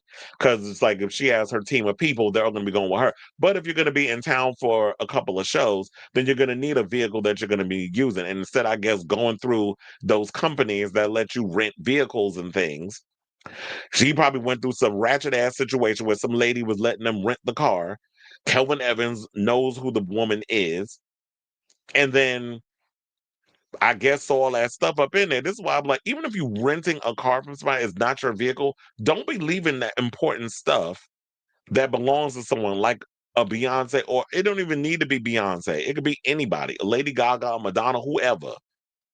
If you got somebody's expensive stuff in a car, you can't be trusting people enough that y'all gonna be leaving all that stuff in a vehicle, and somebody who don't have nothing is gonna go up in there and steal. She got a lot of bird brains working for her, apparently. So, now they said upon his return, he allegedly told his niece, to meet him at her aunt's home, and Hank Aaron Drive to drop off 4 black bags inside. The apartment complex surveillance footage documented Evans, his niece, and a child removing the bags from the car. He then returned the car and placed the bag in the trunk and left on his bicycle, Atlanta News First reported, citing the incident report. Evans is being held in Fulton County on a $20,000 bond of Fulton County Jail. According to jail records, per the records, he has an extensive arrest history that dates back to 2002. He has been arrested for alleged armed robbery, aggravated assault, and entering an automobile with the intent to commit theft. So hopefully they find this stuff. I did see some people online that was commenting, talking about, well, maybe what she need to do is re-record all them songs. I said, look, I hope she has backups of all that stuff that was stolen. But just know, like, Act 3 is out there somewhere in the world where I don't know if somebody has them, but they probably got access to the music. They probably gonna leak it online. Like, who knows what's gonna happen with that? But it looked like Beyonce, even if you have backups of the stuff, you may have to go in and rework some of the songs and stuff that you have and all the other ideas, because now everybody got your business out in the streets. And I would think that, as calculated as she is when it comes to her career, that she would have better tabs on her stuff. So it looked like she can't be trusting none of y'all out here with her stuff. She's gonna have to hold on to it herself, her and her assistant. So I say all this to say, what do you guys think of this story regarding Beyonce? And the whole, they got the culprit. I'm glad they got the culprit, but now you need to find the stuff. The laptop. I don't think you're gonna get the AirPods and all other stuff back. But I think the most important thing would be those flash drives and maybe the laptop, because the laptop's probably got information on there from the business information on there as well. So let me know what you guys think of this story in the comments down below. So let me close that. Both them busy. Perhaps she was actually paid for trade with a theft side hustle. More to the story. Could be. Those new iPhones are quite literally mesmerizing to look at. I am tempted to get one though, but I got a crack in the side of my screen, so I got to get that fixed, because if I don't get that fixed, then I won't be able to trade it in and then get like half off. Because I ain't trying to pay full price of them damn phones. Them shits is gonna be expensive. So um, I do want to trade out my phone soon, because I got an iPhone. What is it, 13 Pro? And I know they keep changing the phones every year. The phone still works and it's good. So I don't look. I'll probably be one of those that are like, I'll get a new iPhone when it's on its last legs. But I got insurance on it, so I definitely need to get the screen fixed. I just got to take the time to go over there to Apple to do it. All right, so now that we talking about Beyonce, hold on, let me get to it's an iPhone is a trap. Exactly. Like, they drop one every year, and I'm like, I don't really need a new iPhone every year. As long as I could do other things. I talk on it, I text, I could check out all my social medias. I edit a lot of my show on my iPhone. So I don't need a new one every year. So I could wait. And I've always been a component of trying to push back on that. But because it flips and it does all these weird little things and everybody gets so excited about it. All right, so now we did some positive stuff. Well, we gave into a light at the end of the tunnel and some good stuff with Beyonce and them. But now we got to get into some negatives, because the people are dragging Beyonce and Jay-Z over this backlash that they're getting because they dined with Ivanka and Jared Kushner at you know at there was some event that they were doing with poker. Speaking of poker, there was a story that came out regarding today was the day that they were supposed to vote on because Jay-Z, I don't know if y'all know, Jay-Z is trying to build a casino in Times Square. And there have been some people that have been for it. There have been some people that have been against it.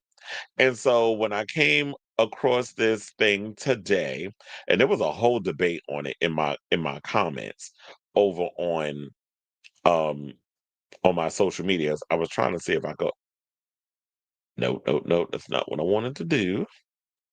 I was trying to see if I could pull that up so that way y'all could see it. But anyway, let me pull up the thing where one of my friends sent me this because I don't think that it's even I don't even think it's gonna happen. Cause they said statement on casino license applications for Caesar's Palace, Times Square, and the Avenir. This is from New York City Council member Eric Botcher. He said, following countless conversations with constituents in coffee shops, living rooms, and on street corners, extensive public engagement, and careful deliberation, I reached a decision now to support the two remaining casino license applications in Council District 3. This is not a decision I took lightly. All economic development opportunities deserve strong consideration. I believe casinos must clear a particularly high bar, requiring a uniquely strong degree of community buy-in before being cited in a neighborhood. Despite extensive outreach by the applicants, the level of support has not materialized. So yeah, if you're going to move something in Times Square and you want people to kind of like support whatever it is that you're doing, I feel like y'all need to go in and like this, like he did, this councilman, go out, speak to the people, let them know what's the pros and the cons, because you need to let me know both sides of why should I support you putting a casino in my neighborhood, especially when we all know like everything that the Carters do reeks in capitalism. It's like, well, where do we, those of us who live in Times Square or those of us who have small businesses, how does your casino in this neighborhood benefit us? That's what I want to know. So, um, that would be where my curiosity would lie on that. So anyway, let's get into the story because now the people was out here pissed off that Jay and Bay they were sitting across from Jared Kushner and Ivanka, and people were saying, well, they didn't have control over the guest list, and I'd be like, please, when it comes to these rich folks, birds of a feather, rich be rich. They don't care about, it don't, what's going on in the world, whatever. They could be all performative about it. It doesn't affect them wholeheartedly. Jay and Bacon pack up and go live in another damn country while Trump burns this nation to the damn ground. So Jay-Z's Reform Alliance Casino Night and Gala in Atlantic City drew major star power, but a photo of him and Beyonce seated at a table with Ivanka Trump and Jared Kushner has sparked backlash across social media. So shout out to Hot New Hip Hop for this story, by the way. Countless celebrities such as Kevin Hart, Jamie Foxx, Cameron Diaz, and New England Patriot owner Robert Kraft. Is that the one that's messing with that young girl that got him pussy? Well, I've been seeing a lot of stories about that. Attended the Reform Alliance Casino Night and Gala in Ocean Casino Resort in Atlantic City this weekend. The event was hosted by Michael Rubin and Meek Mill. It even managed to raise an impressive $20 million for criminal justice reform. Ultimately, however, the seating chart is making headlines and raising eyebrows. This is because it's been reported that Jay and Bay sat near Donald Trump's daughter Ivanka and her husband Jared Kushner per at Abe Nassance on Twitter. Not Abe Nassance. Other posts suggest that the two Grammy winners sat alone in the middle of the event. While the truth remains unclear for now, they're receiving a great deal of backlash as photos from the gala continue to make rounds online. And even to the point that people was going in trying to call Beyonce MAGA. I'm like, what? So, one person said, guess the Kamala endorsement was just to get good PR. One Twitter user said, quote, all that campaigning for Kamala was clearly a front, someone else speculates. Others are coming to Beyonce and Jay's defense and arguing that where they sat at one event doesn't necessarily determine their political beliefs. Well, that is true. It's like just because I'm in a room with somebody who doesn't see it for me and whose father is destroying our democracy because he just want to be loved or whatever issues he had because mommy and dad didn't give him enough hugs, whatever his reasons for wanting to just be a petty, bitter asshole. That ain't got nothing to do with like just because I'm in a room with these people doesn't necessarily mean that I associate with them. I don't know if it's the same thing as like, say, Kim Kardashian, who be out here kikiing and hanging out with Ivanka. We didn't see no pictures of Beyonce taking a photo with Ivanka, having a conversation with her, talking politics or the weather or whatever the case is. So in some ways, maybe we need to stand down on it. But then there was some other research that I did where it's like I'm still kind of side eyeing y'all. Um, but then let's get to more of what the people were saying. So one person said Beyonce wasn't dancing her A off while being 8 months pregnant with twins and support Hillary Clinton's campaign for you hoes to be calling her MAGA. One supporter says another person said Beyonce is MAGA, the same Beyonce that attended and gave a full speech at Kamala's rally, the same Beyonce that sent a cease and desist on Trump for using freedom on his campaign. Are we crazy? Now, Beyonce did make an appearance at a Kamala Harris rally in her hometown of Houston last October. She took the stage alongside her fellow Destiny's Child member Kelly Rowland and delivered a short speech introducing the former vice president. So she did do that. But when I was looking at some of the stuff on my social media, one person said this country is so draining. At this point, everyone should be canceled. And one friend asked, why was Ivanka there? And I'm like, because she was invited. And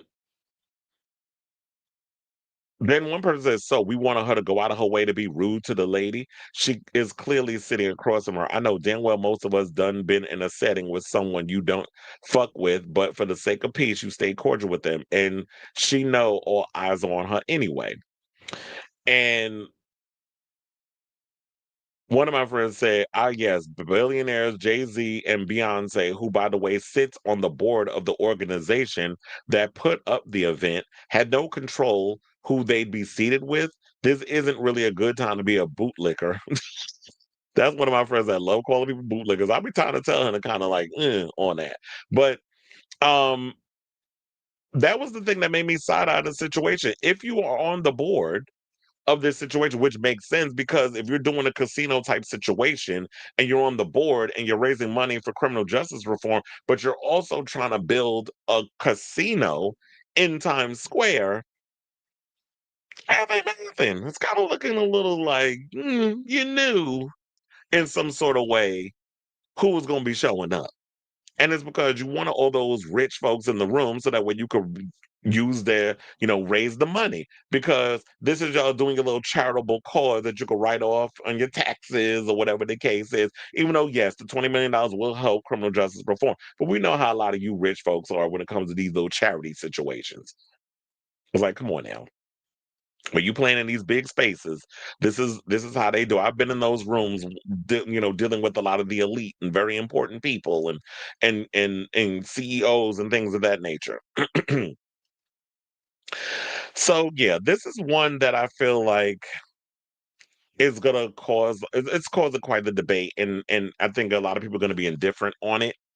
But yeah, I definitely want to hear from y'all because it's like rich people doing rich shit. I don't know why anybody's surprised at the outcome of it all. So yeah, I definitely want to hear from y'all. What do you guys think of this story? I mean, it seems like it's there's gonna be some people on one side that feel one way, there's gonna be some people on the other side that believe something else.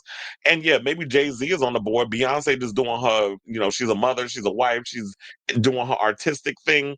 Jay-Z is the one that's all about the capitalism and the business. I mean, trust and believe, she's a capitalist too, through and through. Hence why she charged all them the amount of price that she charged all for them damn Cowboy Carter tickets. So we're not gonna sit up here and try to act like Beyonce ain't a damn capitalist, because she is. But I don't know if to the extent of Jay-Z with this whole situation. So yeah, but if you sitting on the board, you knew. So, and how that would make y'all look too. Especially when, Beyonce is very calculated in how she's presenting into the public or presented to the public. So let me know what you guys think of this story in the comments down below.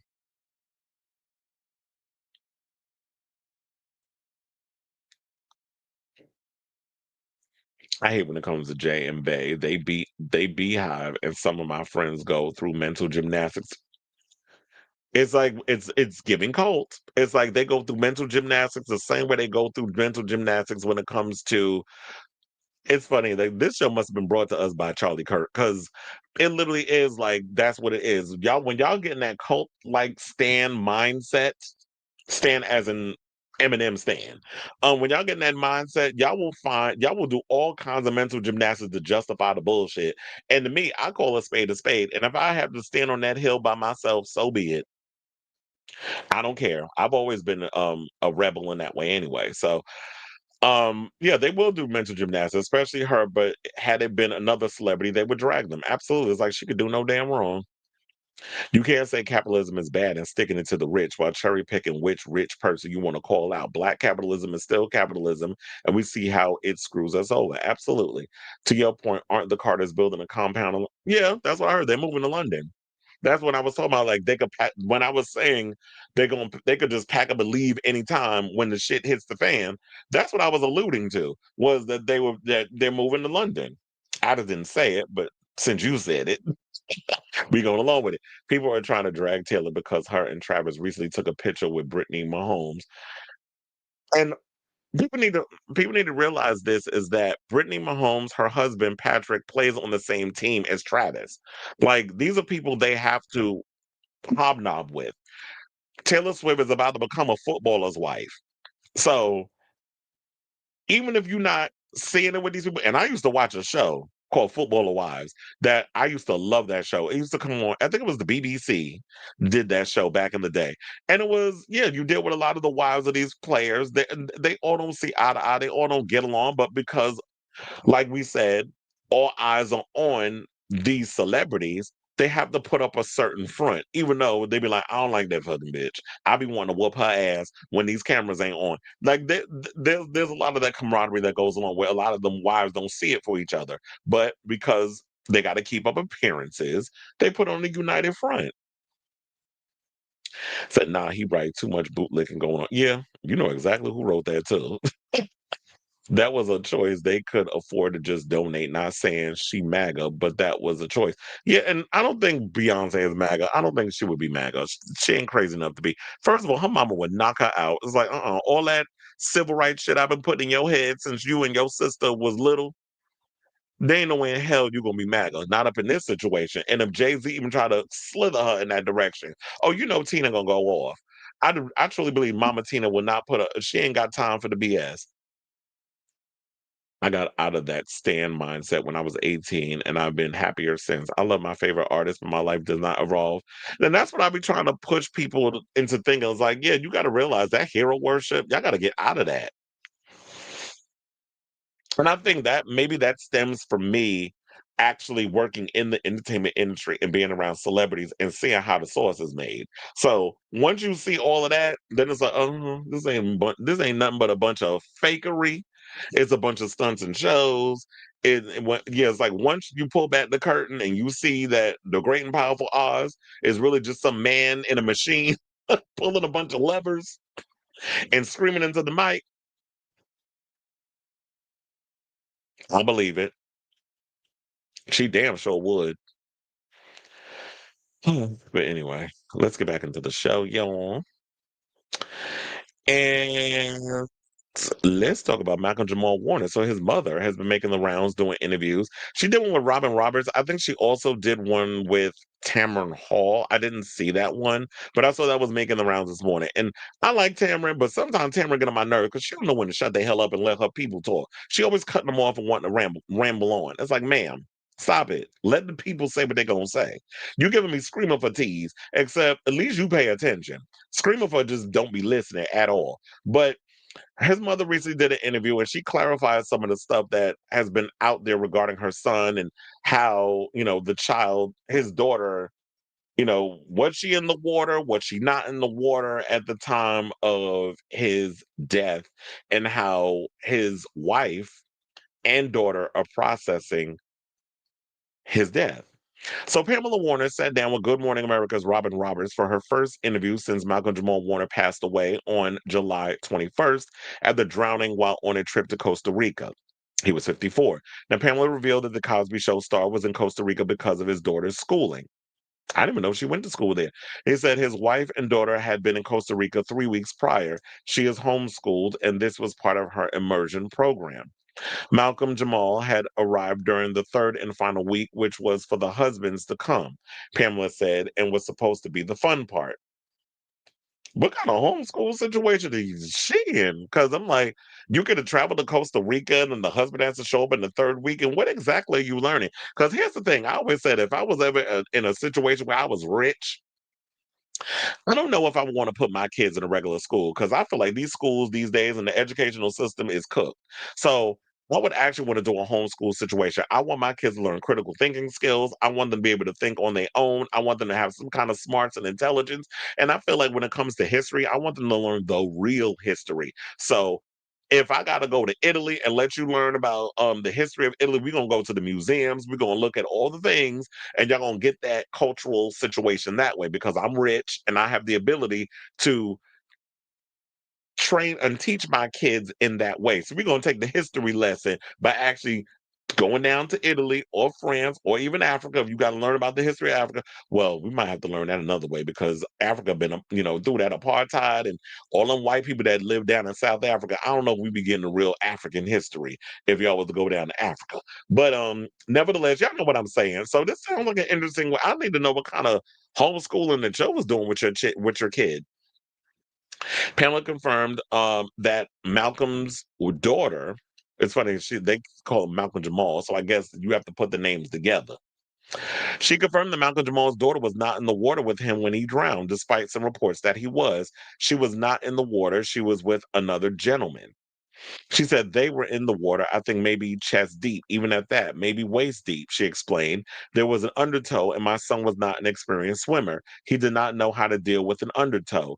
The same undertow happened to the other gentleman, but he was more experienced swimmer and he was able to rescue himself, but Malcolm was not. Now, Roberts asked about her moment about the moment she found out about the news of his death. Because I was wondering that as I was reading this article the first time, I was like, where was she at and what was that like? Like when you find out your child, when somebody calls you, be like, sorry to tell you, but your son is dead. Like, where were you at the moment when that happened? I was always curious. And crazy enough, Robin asked. She said that Pamela's neighbors in her cul-de-sac heard her screams. She said it was from the bottom of my soul, and what came up and what came out was huge. It was it was an indescribable pain that resonated throughout my body. Now, in Pamela's eyes, though, that is only the physical part of it. She said the spiritual part of it was that was his time. That is what I believe and what I feel. And you know what? I was thinking about that. She was like that, yeah, he had to transition. The way he transitioned was through the water. And me, I do follow more of a spiritual path. That whole religious stuff, I feel like that is just indoctrinated crap by man. But I do feel like with energy and there's something higher than us, and that's something we can't see or describe that definitely overtakes us and connects us as human beings. So I definitely believe in the spiritual realm and all that stuff. But when she was saying that, yeah, the way he passed away, that's the way he had to transition. He had to transition through water. And water is a form of transitioning if you think about it, because water is something that we use to that it helps maintain life also as human beings. Like we need water to survive. Water can also take us out, clearly, as what happened to Malcolm because he drowned.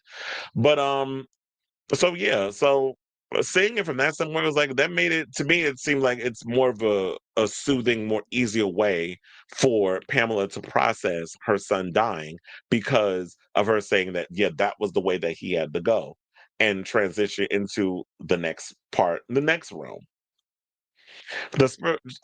So yeah, she said in Pamela's eyes that was the only the physical part of it. The spiritual part of it was that was his time. That was what I believe and what I feel. For Malcolm's daughter, she's still grappling with the loss. Now, children process differently. She watched them try to resuscitate him. So she saw that. And I know that's awfully, awfully traumatic. This is what she said of the 8-year-old. She loves her father dearly. She adored Papa. He was Papa. She says that his daughter and his wife, Tanisha Warner, are both in deep grief.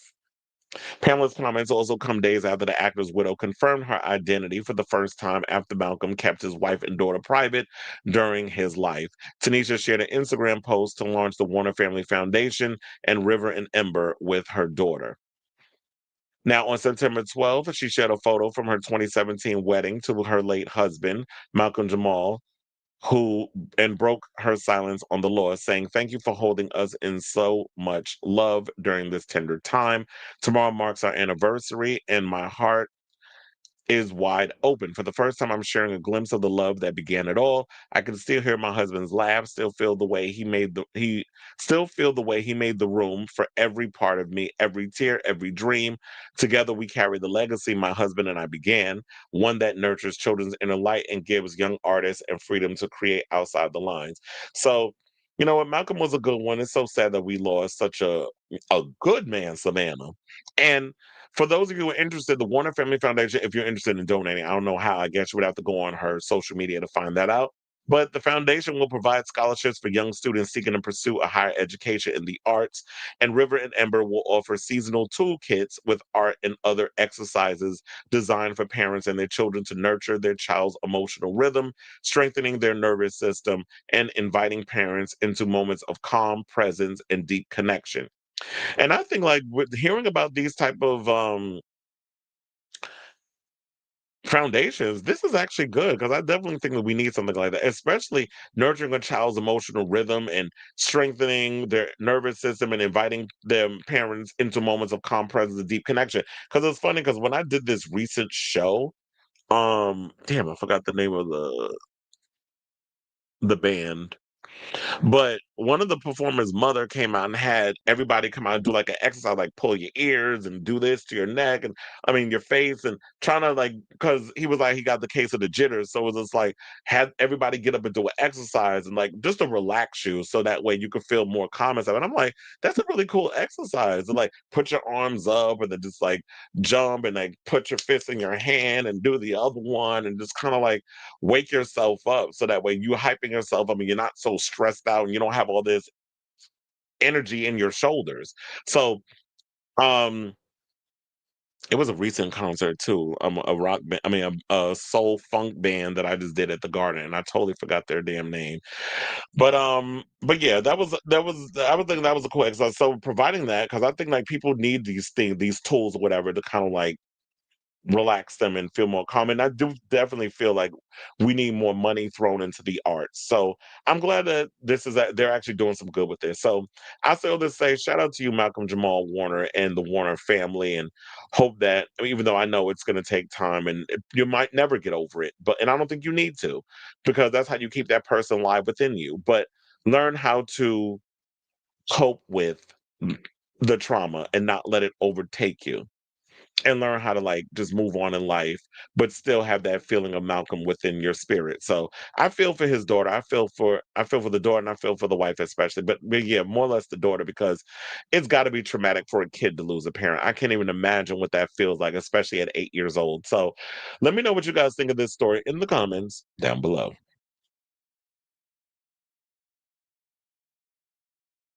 No, this is unfortunate, but this is exactly why Black folks specifically need to train how to swim.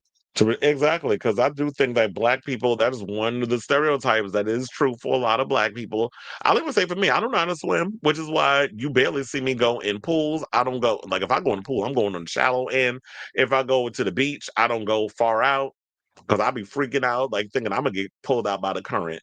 So I'm definitely not a good swimmer. So I never was one of those. My sister was a good swimmer because she trained in that whole thing. And she did that. She did track. She did a lot of athletic stuff when we were kids. Me, I was more or less into the arts and stuff. So that was my gig and playing outside and stuff. But more or less, I was more or less the arty kid.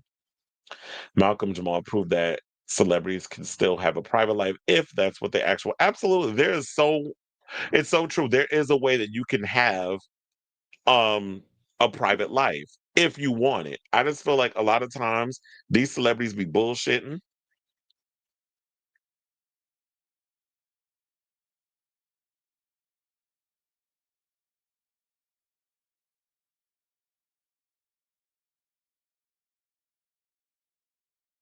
Hold on. The damn idiots dropped the package it came at the wrong damn spot. Hold on, let me run outside.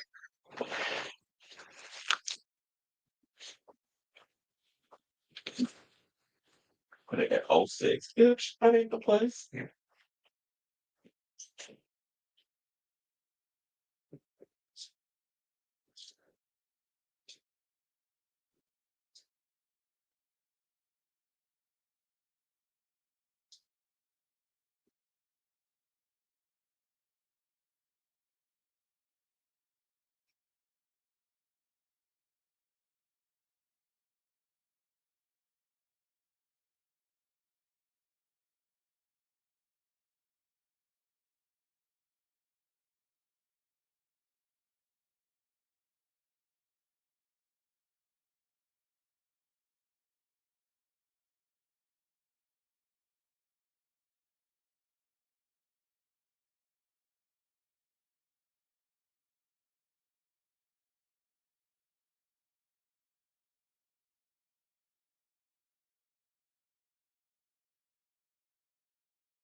Right, I'm back. Yo, this show is a mess today. Let me text him because I don't even know if he's on.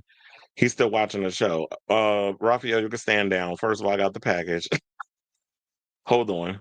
Blah, blah, blah, blah, blah.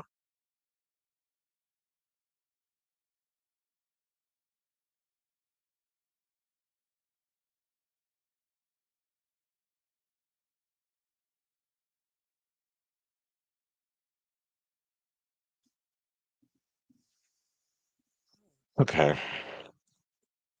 Okay, we back. I'm thinking of changing gyms that has a pool and swimming class as well as boxing. What gym is that? Put me on because I might want to join you on that. Because I've been wanting to get back into boxing. Look, no shade. I've gained a little weight. I got a little too comfortable, even though I'll be going to the gym. But let me see the thing. In her. Look at her. Um, and I've been working out and stuff, but I want to get rid of this. I got to get rid of the stomach. And the older you get, the harder it is for you to lose your belly. So, um, I realized one of the things that definitely helped me out losing weight quickly was when I took kickboxing. Actually, I did boxing and kickboxing. Oh, Jesus. This damn tape chair. I'm trying to open up this gift that he got me. The birthday gift, bitch. Ugh. The hell? Uh-oh. You bought me a lot of stuff. This is so nice. I got some nuts. Oh, because I was sick, I got some Theraflu. If y'all could see it. But you mean a lot of stuff to help me with my because I've been sick a lot lately. I don't know if y'all noticed. But hold on, let me put this box. I got so much stuff in here. Some other things in there too. And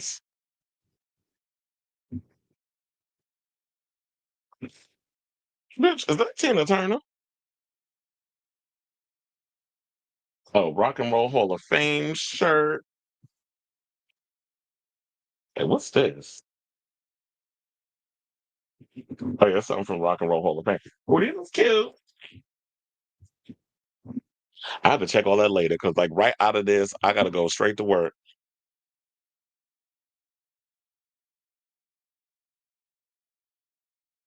I was like, I needed that. But anyway, you are on the thing. So you see, yeah, the package has arrived. I'm like, are we getting married or something? Because you bought me all that stuff. I was like, and I needed that too. But even though one of my coworkers was telling me that I should get this humidifier that goes up your nose to clean out like your like all the sinus stuff that's up in there because I've been ill. He said that he used it and he I was like, we getting married because you buy me nuts. You buy me all kinds of stuff. Um, oh, not you saying go to Austin Wolf's old gym. That's the one that Sailor Mermaid go to, quiet as his kid. He said go to Austin Wolf's old gym. There's room now. It's called Temple. The one I plan on getting my membership is at Hell's Kitchen, but it has everything that Gym U has, plus a pool, boxer, and jacuzzi. Oh, I know Temple. Child. One of my friends who you don't particularly care for, Adam, actually goes to Temple. But I don't know. $200. But then again, I'm paying and I'm not all that excited for the other place. But I'm like, do I have $200 to be spending on some damn gym? I'm gonna have to put in some more work hours. Or y'all gonna have to start donating to this damn channel. I don't know, I may have to look into that. But it's like if they got all that stuff, I definitely would want to take a look. When I was at UFC, I was paying damn near $100. So I shouldn't be surprised. I'm just trying to see if I'm probably gonna have to cut this show short because it's already 1:46. So you know what? For now, I'm gonna cut out the Charlie Kirk stuff. And it's only because I can get to that the next show, which would be tomorrow. 'Cause I'm sure there's a couple of y'all in here spying, trying to see if I'm gonna say something, gonna jump in the comments, because then I'll cuss your ass out like I've been doing in the other comments. But so yeah, I'm gonna just take that out for now and then edit all that out later. And then we'll just get to we'll get to some homosexual news. Because how many more topics we got? Yeah, this will definitely work perfectly. We'll get into the 4-part stuff. Okay. So, since we get down to our final 4, if you could please do me a solid, hit that like button. If you are new to the channel, hit that subscribe button. And also be sure to smash the notification bell. So that way you know when we go live with a brand new episode of Chris Avalon Unfiltered. Please and thank you. Now, without further ado, let's get into some homosexual news. And by homosexual news, we're going to talk about you. What is the gay equivalent of coon? Because y'all out here cooning and buffooning for Charlie Kirk, who didn't see it for y'all. And the clear gays apparently are at it again, as they, the one who reside in WeHo and seasonally in Fire Island, are being dragged on social media for lowering their flags at half staff for racist political agitator Charlie Kirk. Oh, and should I mention homophobic and transphobic political agitator? Because that was one of the things I was going to mention. Um, Somebody had told me, oh, I saw something online, and one of my friends had posted in the comments. He was like, "Oh, it wasn't just WeHo, so don't just go in on them wholeheartedly. Fire Island too." But I didn't care about Fire Island at the time. So once everything started coming out and saying that it was WeHo and Fire Island, first of all, I'm surprised that WeHo had the time to not be, to be all up in the situation when half of y'all be on that meth. But um, Fire Island, I shouldn't be surprised because some of you white, rich homosexuals that live out there. But then again, this goes to show that, you know what? White privilege comes before your sexual orientation. They're going to be white first before they put a dick in their mouth or in their ass, depending on where they want it, which hole they want to put it in. So shout out to them for this story. LGBTQ plus pride and trans flags in West Hollywood and Fire Island were lowered to half mast over the weekend in observance of the death of anti-LGBTQ plus pundit Charlie Kirk, drawing shock and outrage from community members and activists. And it's funny, if people go sit up here and say, well, you need to show proof that he said what he said. The proof is out there. I've seen the clips, I've seen his tweets, I've seen his interviews. There's enough information out there to know where he stands on certain subjects. So when y'all come up here and try to talk about where's the proof, where's the proof, where's the proof, you want to know what I'm gonna tell y'all dumbasses when y'all ask that? Google is your friend. It's also fucking free. Look it up. Guarantee you it'll pop up in no time flat. So if y'all want to sit there and try to play dumb, I'm gonna play dumb too. I'm gonna counter dumb your ass. So flags, so as they were saying that so it was lowered. They said flags were lowered across the U.S. to mark Kirk's death per a September 10th proclamation by President Donald Trump that ordered all flags on public grounds be flown at half-mast until September 14th. Compliance was not universal. The New York Post reported that New York and New Jersey did not officially change their flag statuses because they don't. And New York, I told you, like, one of the things I love about New York, we are an anomaly amongst anomalies. I understand we're in a bubble. We run things differently than any of these other states. A lot of y'all have to comply. New York be like, sit and spin, bitch. We do what the fuck we want over here. And the thing that we have protecting us, I have to say, is Wall Street, because one of the things that this president is not gonna go against is what, because that's where all the money resides. We run all of the money and the finances and shit here. So y'all need us. Trust and believe. So this is why we're pretty much Teflon in so many ways. I was trying to see if I had. Oh yeah, I do. So let me pull that up. Okay, so now to get back into the story.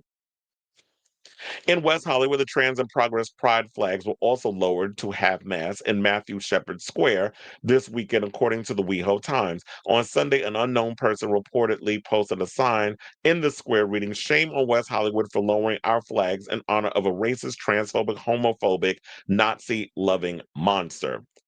West Hollywood city official released a statement acknowledging concern in the community over the lowered flags on Sunday afternoon, writing that they had acted in compliance with Trump's order per city policy. The city's action should not be interpreted as an expression of alignment with or endorsement of Mr. Kirk's political views or actions. Rather, the action was undertaken in accordance with the city's policy of recognitions and memorials, which acknowledges that the city follows the direction of the president in determining when flags in the city are flown at half staff. Yeah, they keep changing half staff, half mast. Which one is it? Is it both?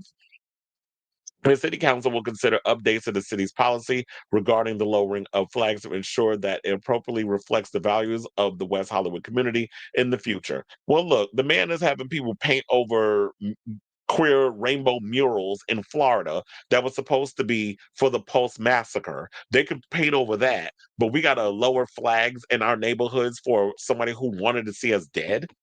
Are you kidding me? Like, no.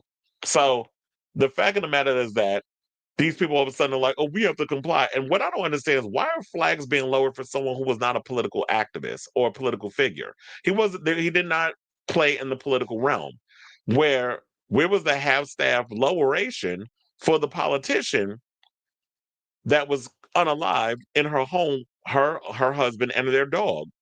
Where was the feeling for that? And it was brought up to Trump, I think yesterday or the day or earlier this week.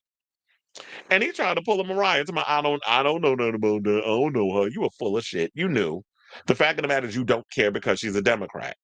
And you've decided to perpetuate this situation that if you are not MAGA, you are the enemy. And that's basically what he likes to do. If you're not with me or against me, it's there's no in between. There's no middle ground with him. It's black or white with Trump. It's either or.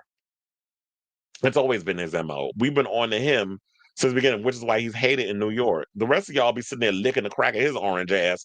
But Mango Mussolini, we've been on to him since his early days in New York, when he was a laughing stock.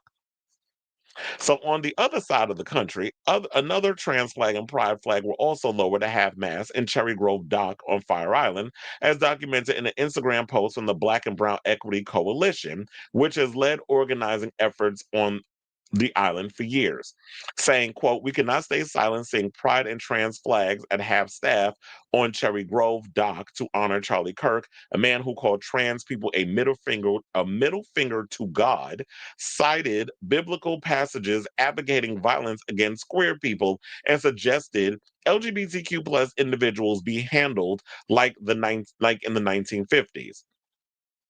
Now, if y'all know about what went on in the 1950s, you know about how they went after what was that show with Jonathan Bailey and Matt Bomer, where they were cracking down on federal workers who were queer, and if they found out you was gay, you lost your job. There was that. There was also the celluloid closet. There was also, everything that happened before Stonewall, where it was like if you were discovered out in the club dancing with someone of the same sex, you were arrested and humiliated and exposed in newspapers. So if you were married and had like this whole what they call it, lavender marriage or whatever the case is, even if they didn't know it or they were in on it, like you were exposed and you could lose your job and your livelihood. So I hope a lot of you maggots that are watching this and Charlie Kirk supporters, I hope that was enough information on that you want me to provide for you in regards to some of the stuff he has said about the others. I hope that was enough information. I gave you a couple of jewels. So hope that was enough. If it's not, like I said earlier, Google is your friend. It's also free. Use it sometime instead of using your fingers to run off with your fucking mouth. So also, they also went on to say if federal protocol requires all flags to fly below the U.S. flag, including when at half staff, then remove the pride and trans flags entirely. Don't make our joy honor our oppressor.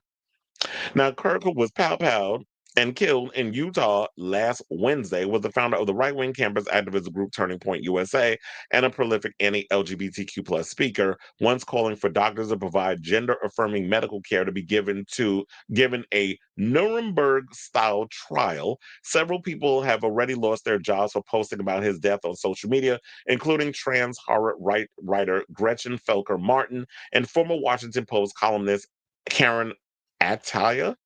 Some historically black colleges and universities increased security or canceled classes altogether after reportedly receiving violent threats immediately following Kirk's death last week. So it's a mess out here.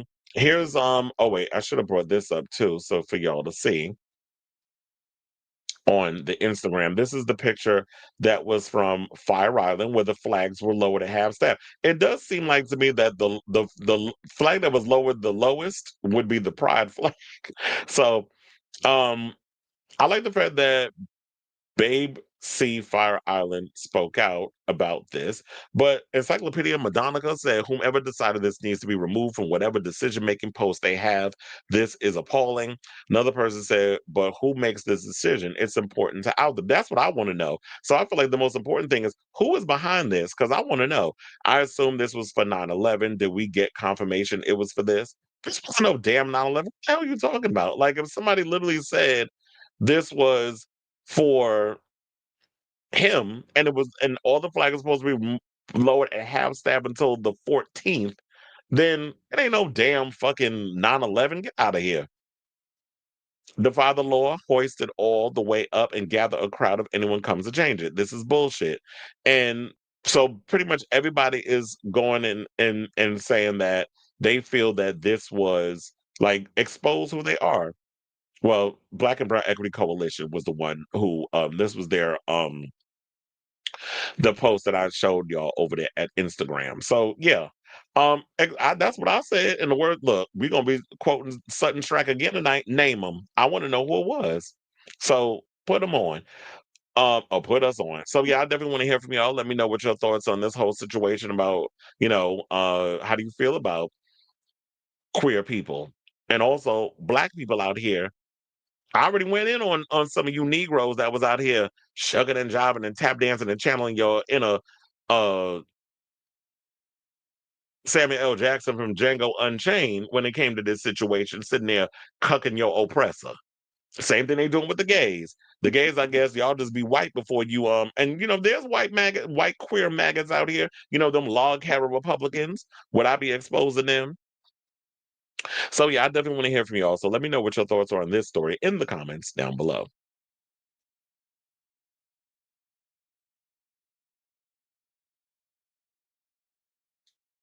Oh, you said plus you have access to the classes with the membership.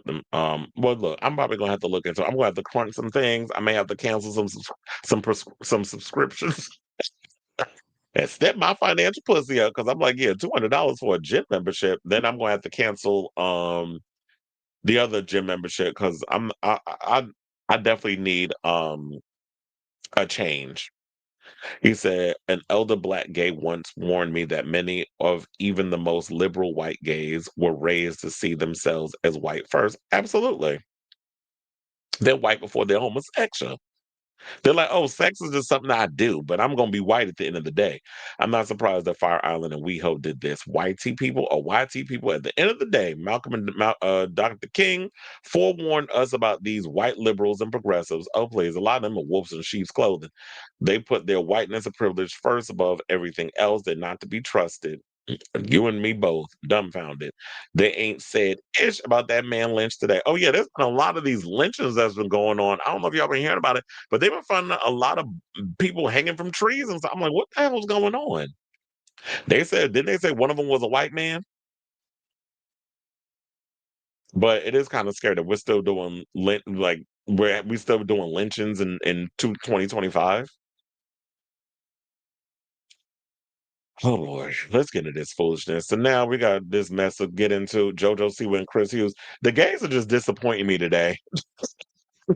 So now Hughes' father is talking, running over his mouth, and basically said that JoJo could be a trad wife by as early as Christmas. So let's get into this foolishness. So the pair met, as y'all know, while appearing on Celebrity Big Brother in April. They developed a close relationship, often seen cuddling with each other and sharing intimate moments. Once the series was over, Siwa went and dumped her girl. I think they go by they them pronouns, but she ended her relationship with Kath Ebbs, who I believe they were in a long distance relationship anyway, because Kath I think lived in Australia, New Zealand, one of them places. And JoJo, I feel like, child, first of all, let's get into it. I'm probably going to repeat this so I'm blue in the face, but I truly believe that JoJo saw an opportunity, and this is all, I still feel like it's a showmance that y'all still trying to keep going. And y'all know that because we're talking about it and Pink News and all these other blogs, the queer blogs continue to bring this up. This is catnip for her. She's living off of the attention. I think she another one with narcissistic personality disorder. I don't think it's just Nick Cannon. I think a lot of people in Hollywood have it. And when you don't have a definitive talent to speak of, I mean, do you want to see her do that dance? That's all she's good for. She ain't a good damn singer. So she's got to keep this situation going. And I truly, in my heart of hearts, feel that after Mickey Rowe was talking about, yeah, you need a little dick in your life to turn it. I'm paraphrasing, but it just seemed like he was going trying to turn her out and turn her straight or whatever the case is. He didn't believe she was a lesbian, blah, blah, blah, so on and so forth. And yeah, because Mickey Rowe looked like shit run over twice, she wasn't letting him get up in them cookies. But after he was kicked off the show, um, now you have a situation where, oh damn, now the show's boring. We got to keep it going. So her and this developing relationship with her and Chris, y'all got to find a way to keep us interested in the mess. So Siwa and Love Island favorite Hughes was spotted together on numerous occasions afterwards, but evaded questions about the nature of their relationship, choosing to not label it at first. But in June, Dance Mom star Siwa confirmed that they were dating. Now speaking to the Daily Mail, Chris's father, Paul, touched on his son's relationship with the singer, saying, it wouldn't surprise us if they got married before Christmas. We've got St. Mary's Church in Temple Guiding, Gloucestershire. Gloucestershire, that's like me trying to say Worcestershire sauce, just over the lane from us, which would be perfect. Well, is this wedding for you or is it for y'all? I mean, for y'all or for them? Because it feel like y'all trying to. It seems like y'all trying to rush this situation to happen. And if this does happen, does this mean that JoJo is trying to book a deal to get this thing televised? Because quiet as kept, I don't care. I mean, I would hate watch, but I don't hate things enough to hate watch them. So I wouldn't even care enough to watch it. So it'd be a waste of my time. I just give y'all the tidbits based on what the blogs wrote, and just give my opinions based off that. They said that the family met Siwa more or less as soon as they finished the show, and she's come to stay at weekends a few times since then. She has been pictured on Instagram at the Hughes home, learning to make tea and engaging with the family's horses. Nobody don't know how to make tea. All you do is boil water, stick a fucking bag in it. Now, even though in the hot water, dip it a couple of times, add a little lemon or whatever tickles your fancy, and sip, bitch. Now, even though they live together on the outskirts of London, they like to come home. They like to come here and relax. This is what Paul went on to say. She's a lot of fun and mucks in. Now, Siwa herself has discussed the idea of marriage recently, telling the Sun. She said a wedding is a two-person thing. No shit, Sherlock. So we would have to decide what it looks like. But I do know I want a baby blue scheme, and I need to help Chris make the playlist. Otherwise, it'll be songs I don't know. Well, yeah, because he's 10 years older than you. But she also revealed that she wants to have kids. Okay, well, look, if this is what y'all want, if you like it, I love it. But I still feel like this is a bunch of shenanigans, stunts, and shows. I'm not buying into it. Y'all are making a mockery. The only reason why I feel like, and then when she tried to blame the queer community for, she was saying that she was being bullied or whatever. Nobody was bullying you, ma'am. The reason why people were coming at you is because they saw through your grift. You were trying to use the gay community to become like this big pop actor, this big famous whatever, and people saw through the bullshit. And so now they're looking at it like, girl, you're fake. We see through the mess. We're not here for it. So now it's like I gotta go pander over to the straights and I gotta do this whole straight and relationship thing. And look, I totally, like I told you before, I do believe that sexuality is fluid. I do believe bisexuality is a thing. I just don't know if I'm buying it from you. Like you give me more or less like Melissa Etheridge trying to act like she like penis. Like I'm not buying it. So um, I feel like that's all I got on that. Like, I'm not buying this. If y'all want to get married, go ahead. But once the marriage happens, y'all got to realize that that's when the marriage, and everything truly starts. Is once you jump the broom. Well, no, that's what black people do. Once you say you may now kiss the bride, then that's when the marriage begins. It's not the pomp and circumstance, the celebration, all the people being there celebrating your big day. That's not when the marriage starts. That's leading up to it. Once all that is done, or once the dust settles, that's when the real ish starts. So I hope y'all ready for it. Are you ready for it? So let me know what you guys think of this foolishness in the comments down below.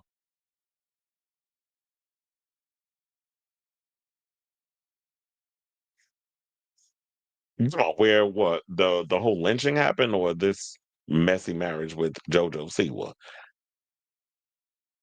All right, y'all. So now we're taking a break. I was gonna say a brief break from talking about Drag Race. Let's get into some Boulet Brothers tea. So the Boulet Brothers Dragula finally announced. Well, they a couple of weeks ago they announced, who's going to be the judges and things of that nature. We now know who's going to be on the upcoming season the drag monsters, who's going to be on the upcoming season of the Boulet Brothers Dragula. So Boulet Brothers Dragula Titans has unveiled its main cast for season 2 with fan favorites Sigourney Beaver, Eva Destruction, and Drag Race's J. Jolie entering the madhouse once more. 6 blood-soaked regular seasons, 1 resurrection special, and an all-stars S Titans later, and the Boulet Brothers are ready to say hello, uglies, again.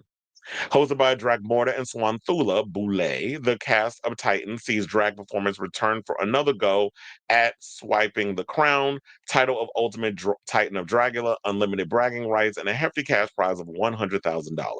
But whereas on Drag Race, queens get to the top with splits, smiles, and charm, Dragula is a hell of a lot more blood-soaked. One queen who knows that difference firsthand is Jay Jolie, who appeared on Drag Race season 6 before switching to the dark side for Dragula season 4, and has just been announced as part of the cast for Titan season 2, along with 13 other monsters. The cast is Dragula's biggest ever, of some of the flagship and Titan series, and has already set its premiere date for October 7th via AMC Plus and Shudder. Now, in alphabetical order, I have the list, and that would be Abhora, who was on Titan season 1, and she was on season 2. She won season 2 of Dragula. Then we have Blackberry from season 5, Cynthia Doll from season 5, Disasterina from season 2, Dahlia Black from season 3, Eva Destruction from season 3, as well as Titan season 1, Frankie Doom from season 1 and Resurrection, JoJo Lee from season 4, Jaharia from season 6, JK is back, our Brooklyn Queen from season 5, La Zabaleta from season 4, Loris from season 1 and Resurrection, Priscilla Chambers from season 3 and Resurrection, and one of my favorites, I love me some Sigourney Beaver. So she's coming back from season 4. And as y'all know, it's stacked. They have and they also, the cast is stacked. And Satanic Doo-Wop Pioneers, Twin Temple, Drag Star, Peaches Christ, Steve Orlando, Ryan Turek, Rebecca, and Chelsea Rebecca will be stopping by, as will Titans Season 1 champion Victoria Elizabeth Black will all be on the show as some of our judges. So yeah, as I stated before, Season 2 will be available on Shudder on October 7th. I'll definitely be tuning in. It's funny, I just started rewatching Dragula Titans last night just to refresh my memory from the previous season. So I've been watching that, and then I watched Willam's Dark Room Duel,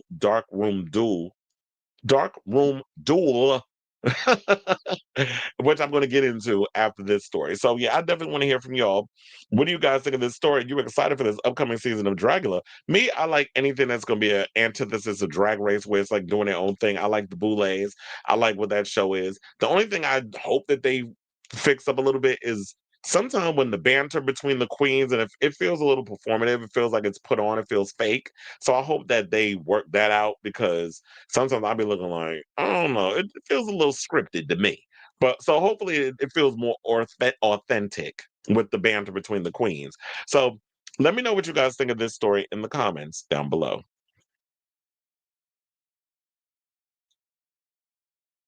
Is that their all-stars? Dahlia came back in second, but came back winning season 4. Titans, that's weird. Resurrection, I think, is their all-stars.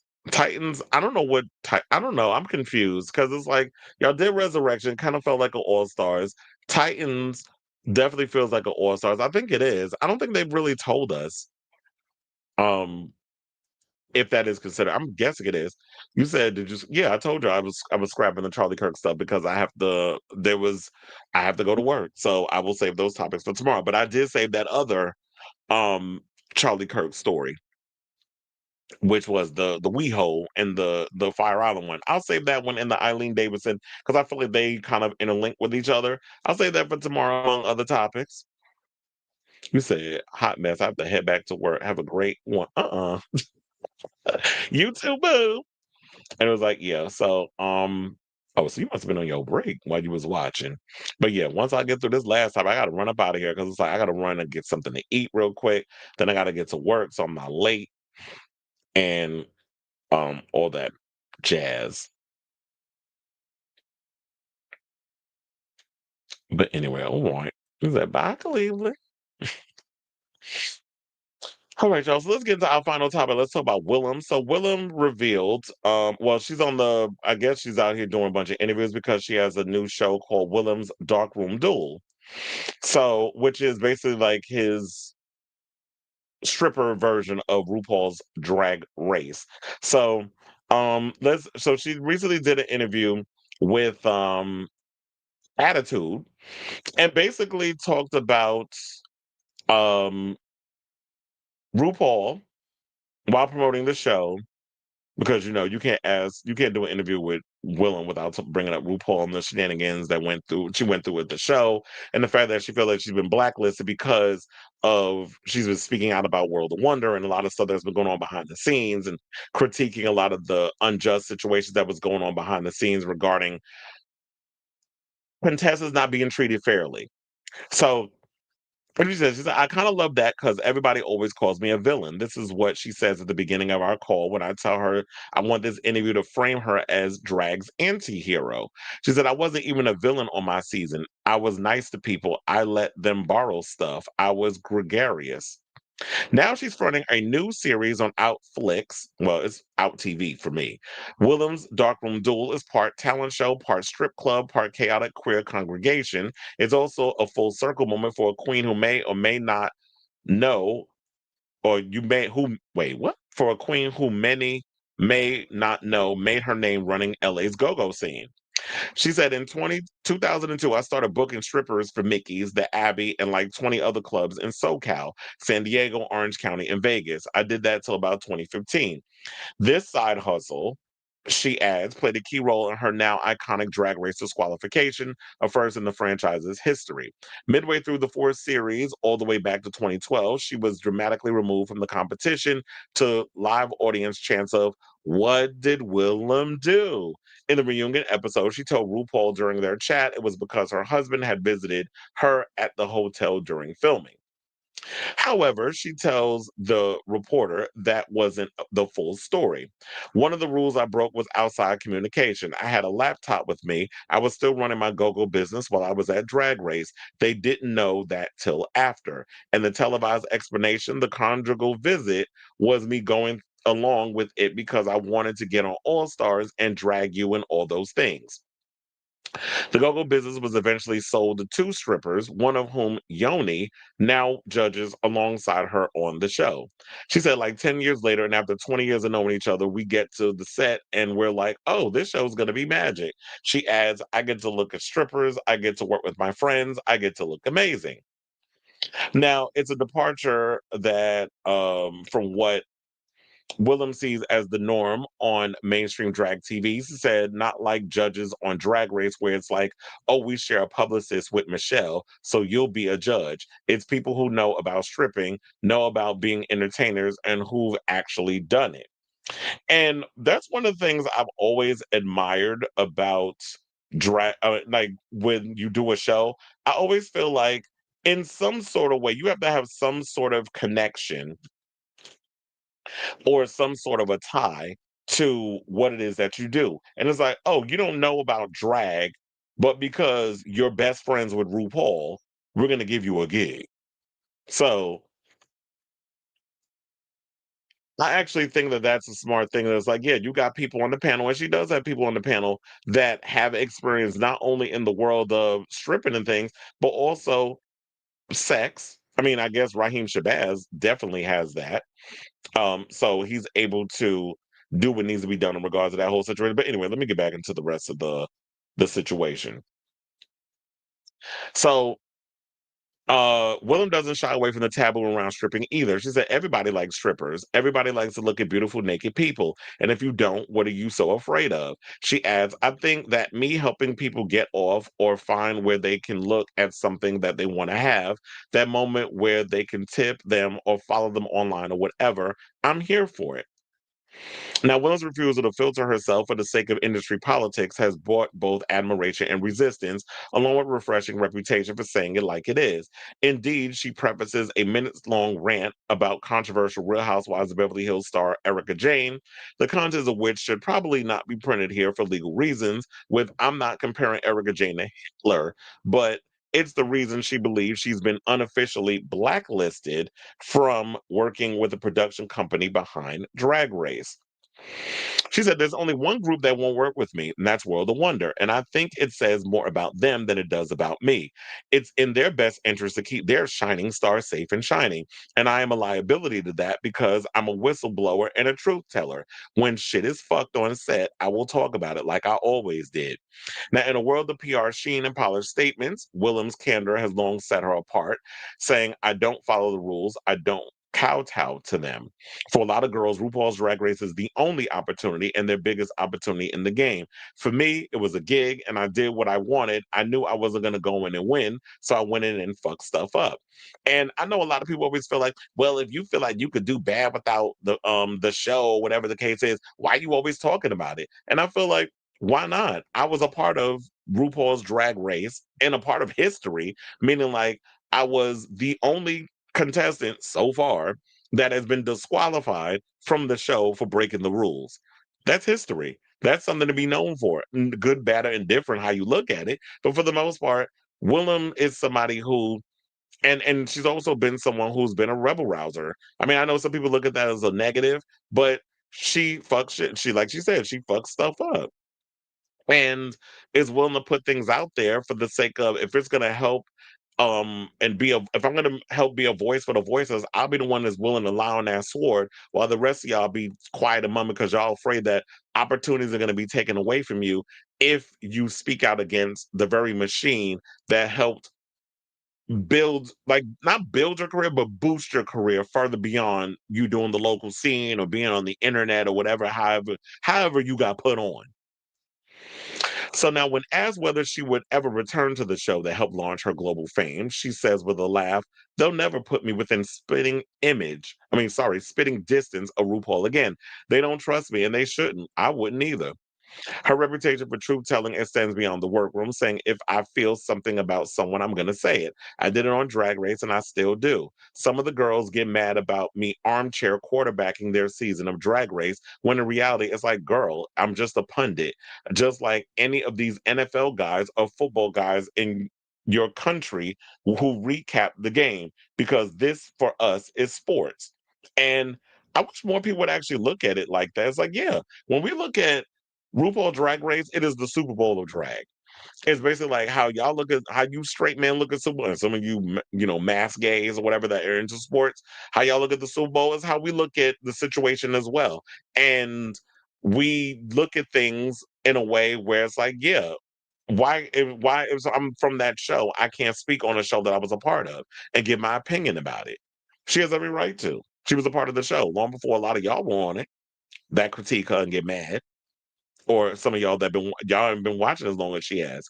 So they also asked about a recent clip that went viral, which Willam calls RuPaul a climate terrorist, in reference to reports that the drag icon's land in Wyoming has been leased for fracking, but she insists it was all tongue in cheek. And look, we already recently did a video on that where RuPaul had fracking videos in the background while he was doing a DJ set in Canada. She said the RuPaul fracking thing, that's a joke. It's not like she's out there digging wells. But we like to take the piss out of her because it's what we do. She is the highest person in our field, so naturally there will be people nipping at her heels. She pauses. Honestly, maybe it keeps her on her toes. Maybe it does. So now they also said then comes a metaphor if you could see coming. They used to ship fish to North America from Asia, and once they got here, they found the meat that was all fluffy and bad because the fish stopped moving around in their bins. So what the shippers did was put one catfish in with all the other fish, which kept the fish moving and going around. So maybe I'm RuPaul's catfish. I'm like, girl, what are you talking about? Elsewhere online, she admitted things can get messy. Willam, as you know, is no stranger to getting caught up in digital drama, and her name often appears on Reddit threads and drag discourses across social platforms, saying that I've been on Reddit for about 20 years. I watch a lot of ingrown pimple popping videos. Whenever I go there, I see the little sidebar of like things with my name, and I'm like, don't look there, don't look there, don't look there. But sometimes it gets the best of me. And if you're wondering if she regrets saying too much, she says no, she doesn't. She says, I like to live in the light. I'm not a liar unless someone gives me the wrong information and then I relay it. I try to just keep it pumping and keep it 100.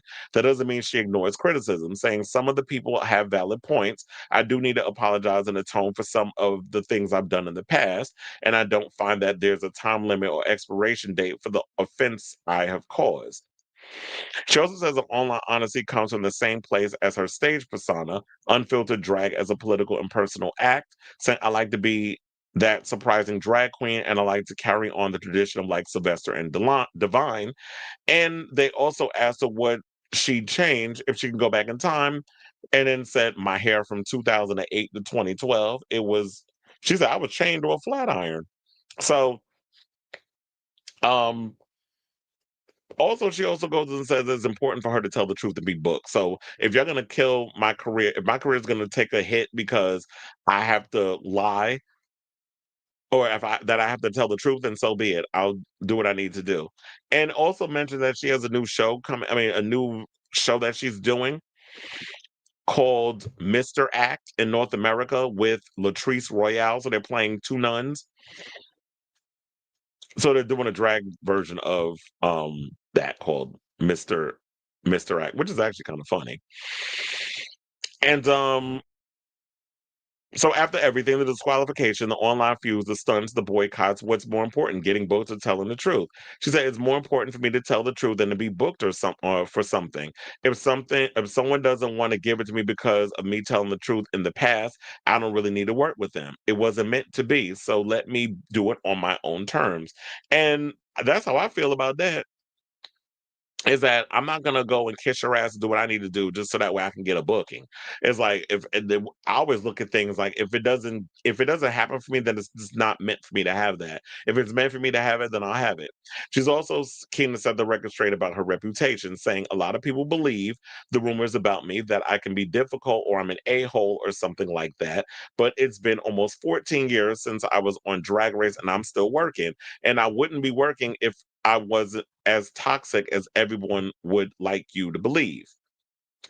And so yeah, she has the show Willam's Darkroom Duel, a thriving podcast network, Mom, as you know, which was co-founded with Alaska, and saying like, you know what, the DIY route that works for her. Saying that all of my dreams have come true. I've been nominated for 2 Emmys for East Siders. I've been in an Oscar-winning movie, A Star Is Born. I've had a #1 album. I've had a best-selling book. Which I have, by the way. I run my own company. I already have my retirement plan set up with a retirement home in Palm Springs. It's got 5 bedrooms, a stripper pole, and a hot tub. People can rent it out on Airbnb. My only rule is don't OD. And if there's a secret of surviving cancellation, she said she's found it. I think I'm at like 17 or 19. But as long as I keep my cancellation at an odd number, I think I'm good. So if you're interested in checking out Willam's Darkroom Duel, which I actually watched yesterday, well, I actually watched it this morning because after I read the article, I'm like, wait a minute, this show's out? So I went over to Out TV, watched the episodes, and I made a joke. I was like, this shit better not be 22 damn minutes, and it's 22 minutes long. But it's literally Willam, 4 judges. One of them is Meatball, who I love, who is a drag queen out in LA and does a show with Big Dipper. They have a podcast together. And so it's 4 judges. One of them is actually one of the judges that I mentioned earlier that Willam sold her stripper situation to. So you get 2 go-go dancers. They come out, they answer a series of questions, they do a mini challenge. The mini challenge they basically had to do was kind of like impress the judges with their dancing and all the other stuff. And then the main challenge was they had to do had to do a little strip tease with like neon glow in the dark, some of that sort of thing. So they did a cute little thing. The bodies was bodying, and then they kind of go up against each other, and then what it is that the judges give their critique. They give a score from 1 to 10.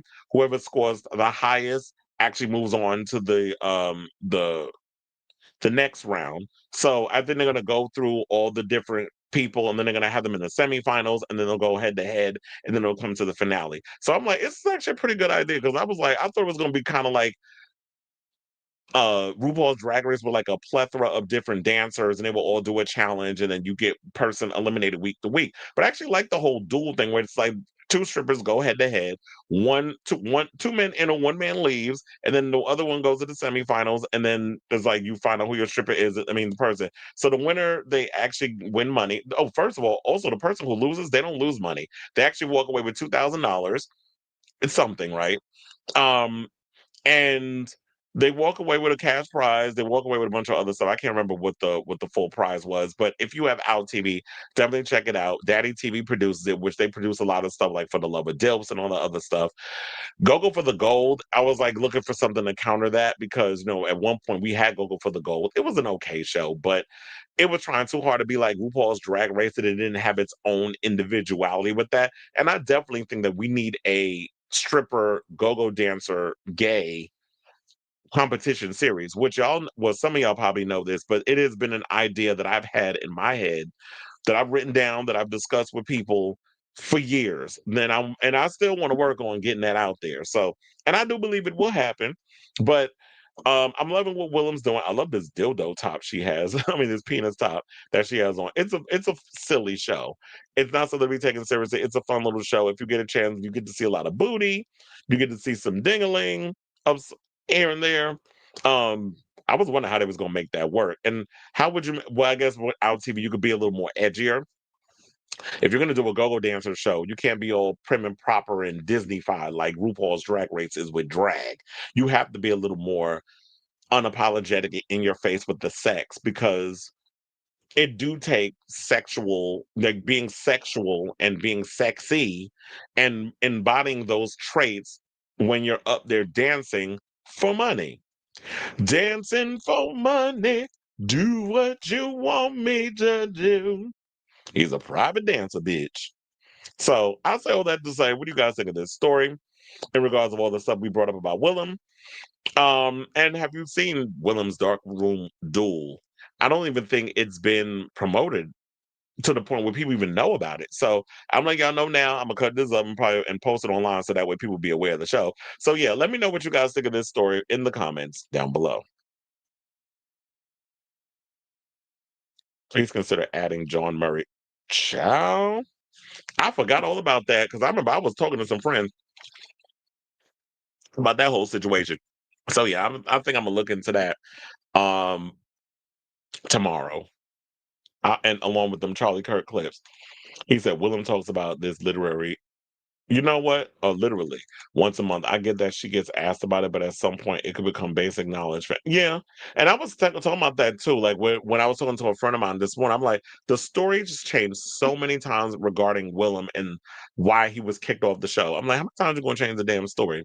But I do think it was because he was speaking out against a lot of stuff that was going on behind the scenes of Drag Race, where the queens were being overworked and treated unfairly and that sort of thing. But I do agree, he does get asked about it a lot. You heard about the disqualification one on season 8. I did, and I actually talked to a friend of mine, the same one, about that today. And he said, "Oh, I didn't hear anything about that." I said, "Well, child, look into it." He said, "I'll find out." The Showstopper one. What's that? Are you talking about the show that I was just talking about? I said out TV. If you have that, you can watch it on there. Or I don't know, maybe you could bootleg it. I don't know. But I know these are like channels that a lot of people don't really have access to. I have it because it's not expensive. It's like $3. That's why I have it. And it's just a lot of reality TV stuff on there. So yeah. So okay, y'all. I gotta get up out of here. Thank you all for tuning in to the latest episode of Chris Avalon Unfiltered. Please hit that like button, subscribe button, notification bell. I'll be back on tomorrow with a brand new show, probably around the same time. So I know as soon as I get home tonight, I'm gonna have to scrape something together real quick. So we can come on here and do another show. So yeah, love you all for watching. Thank you all for tuning in. And until next time, ciao, darlings.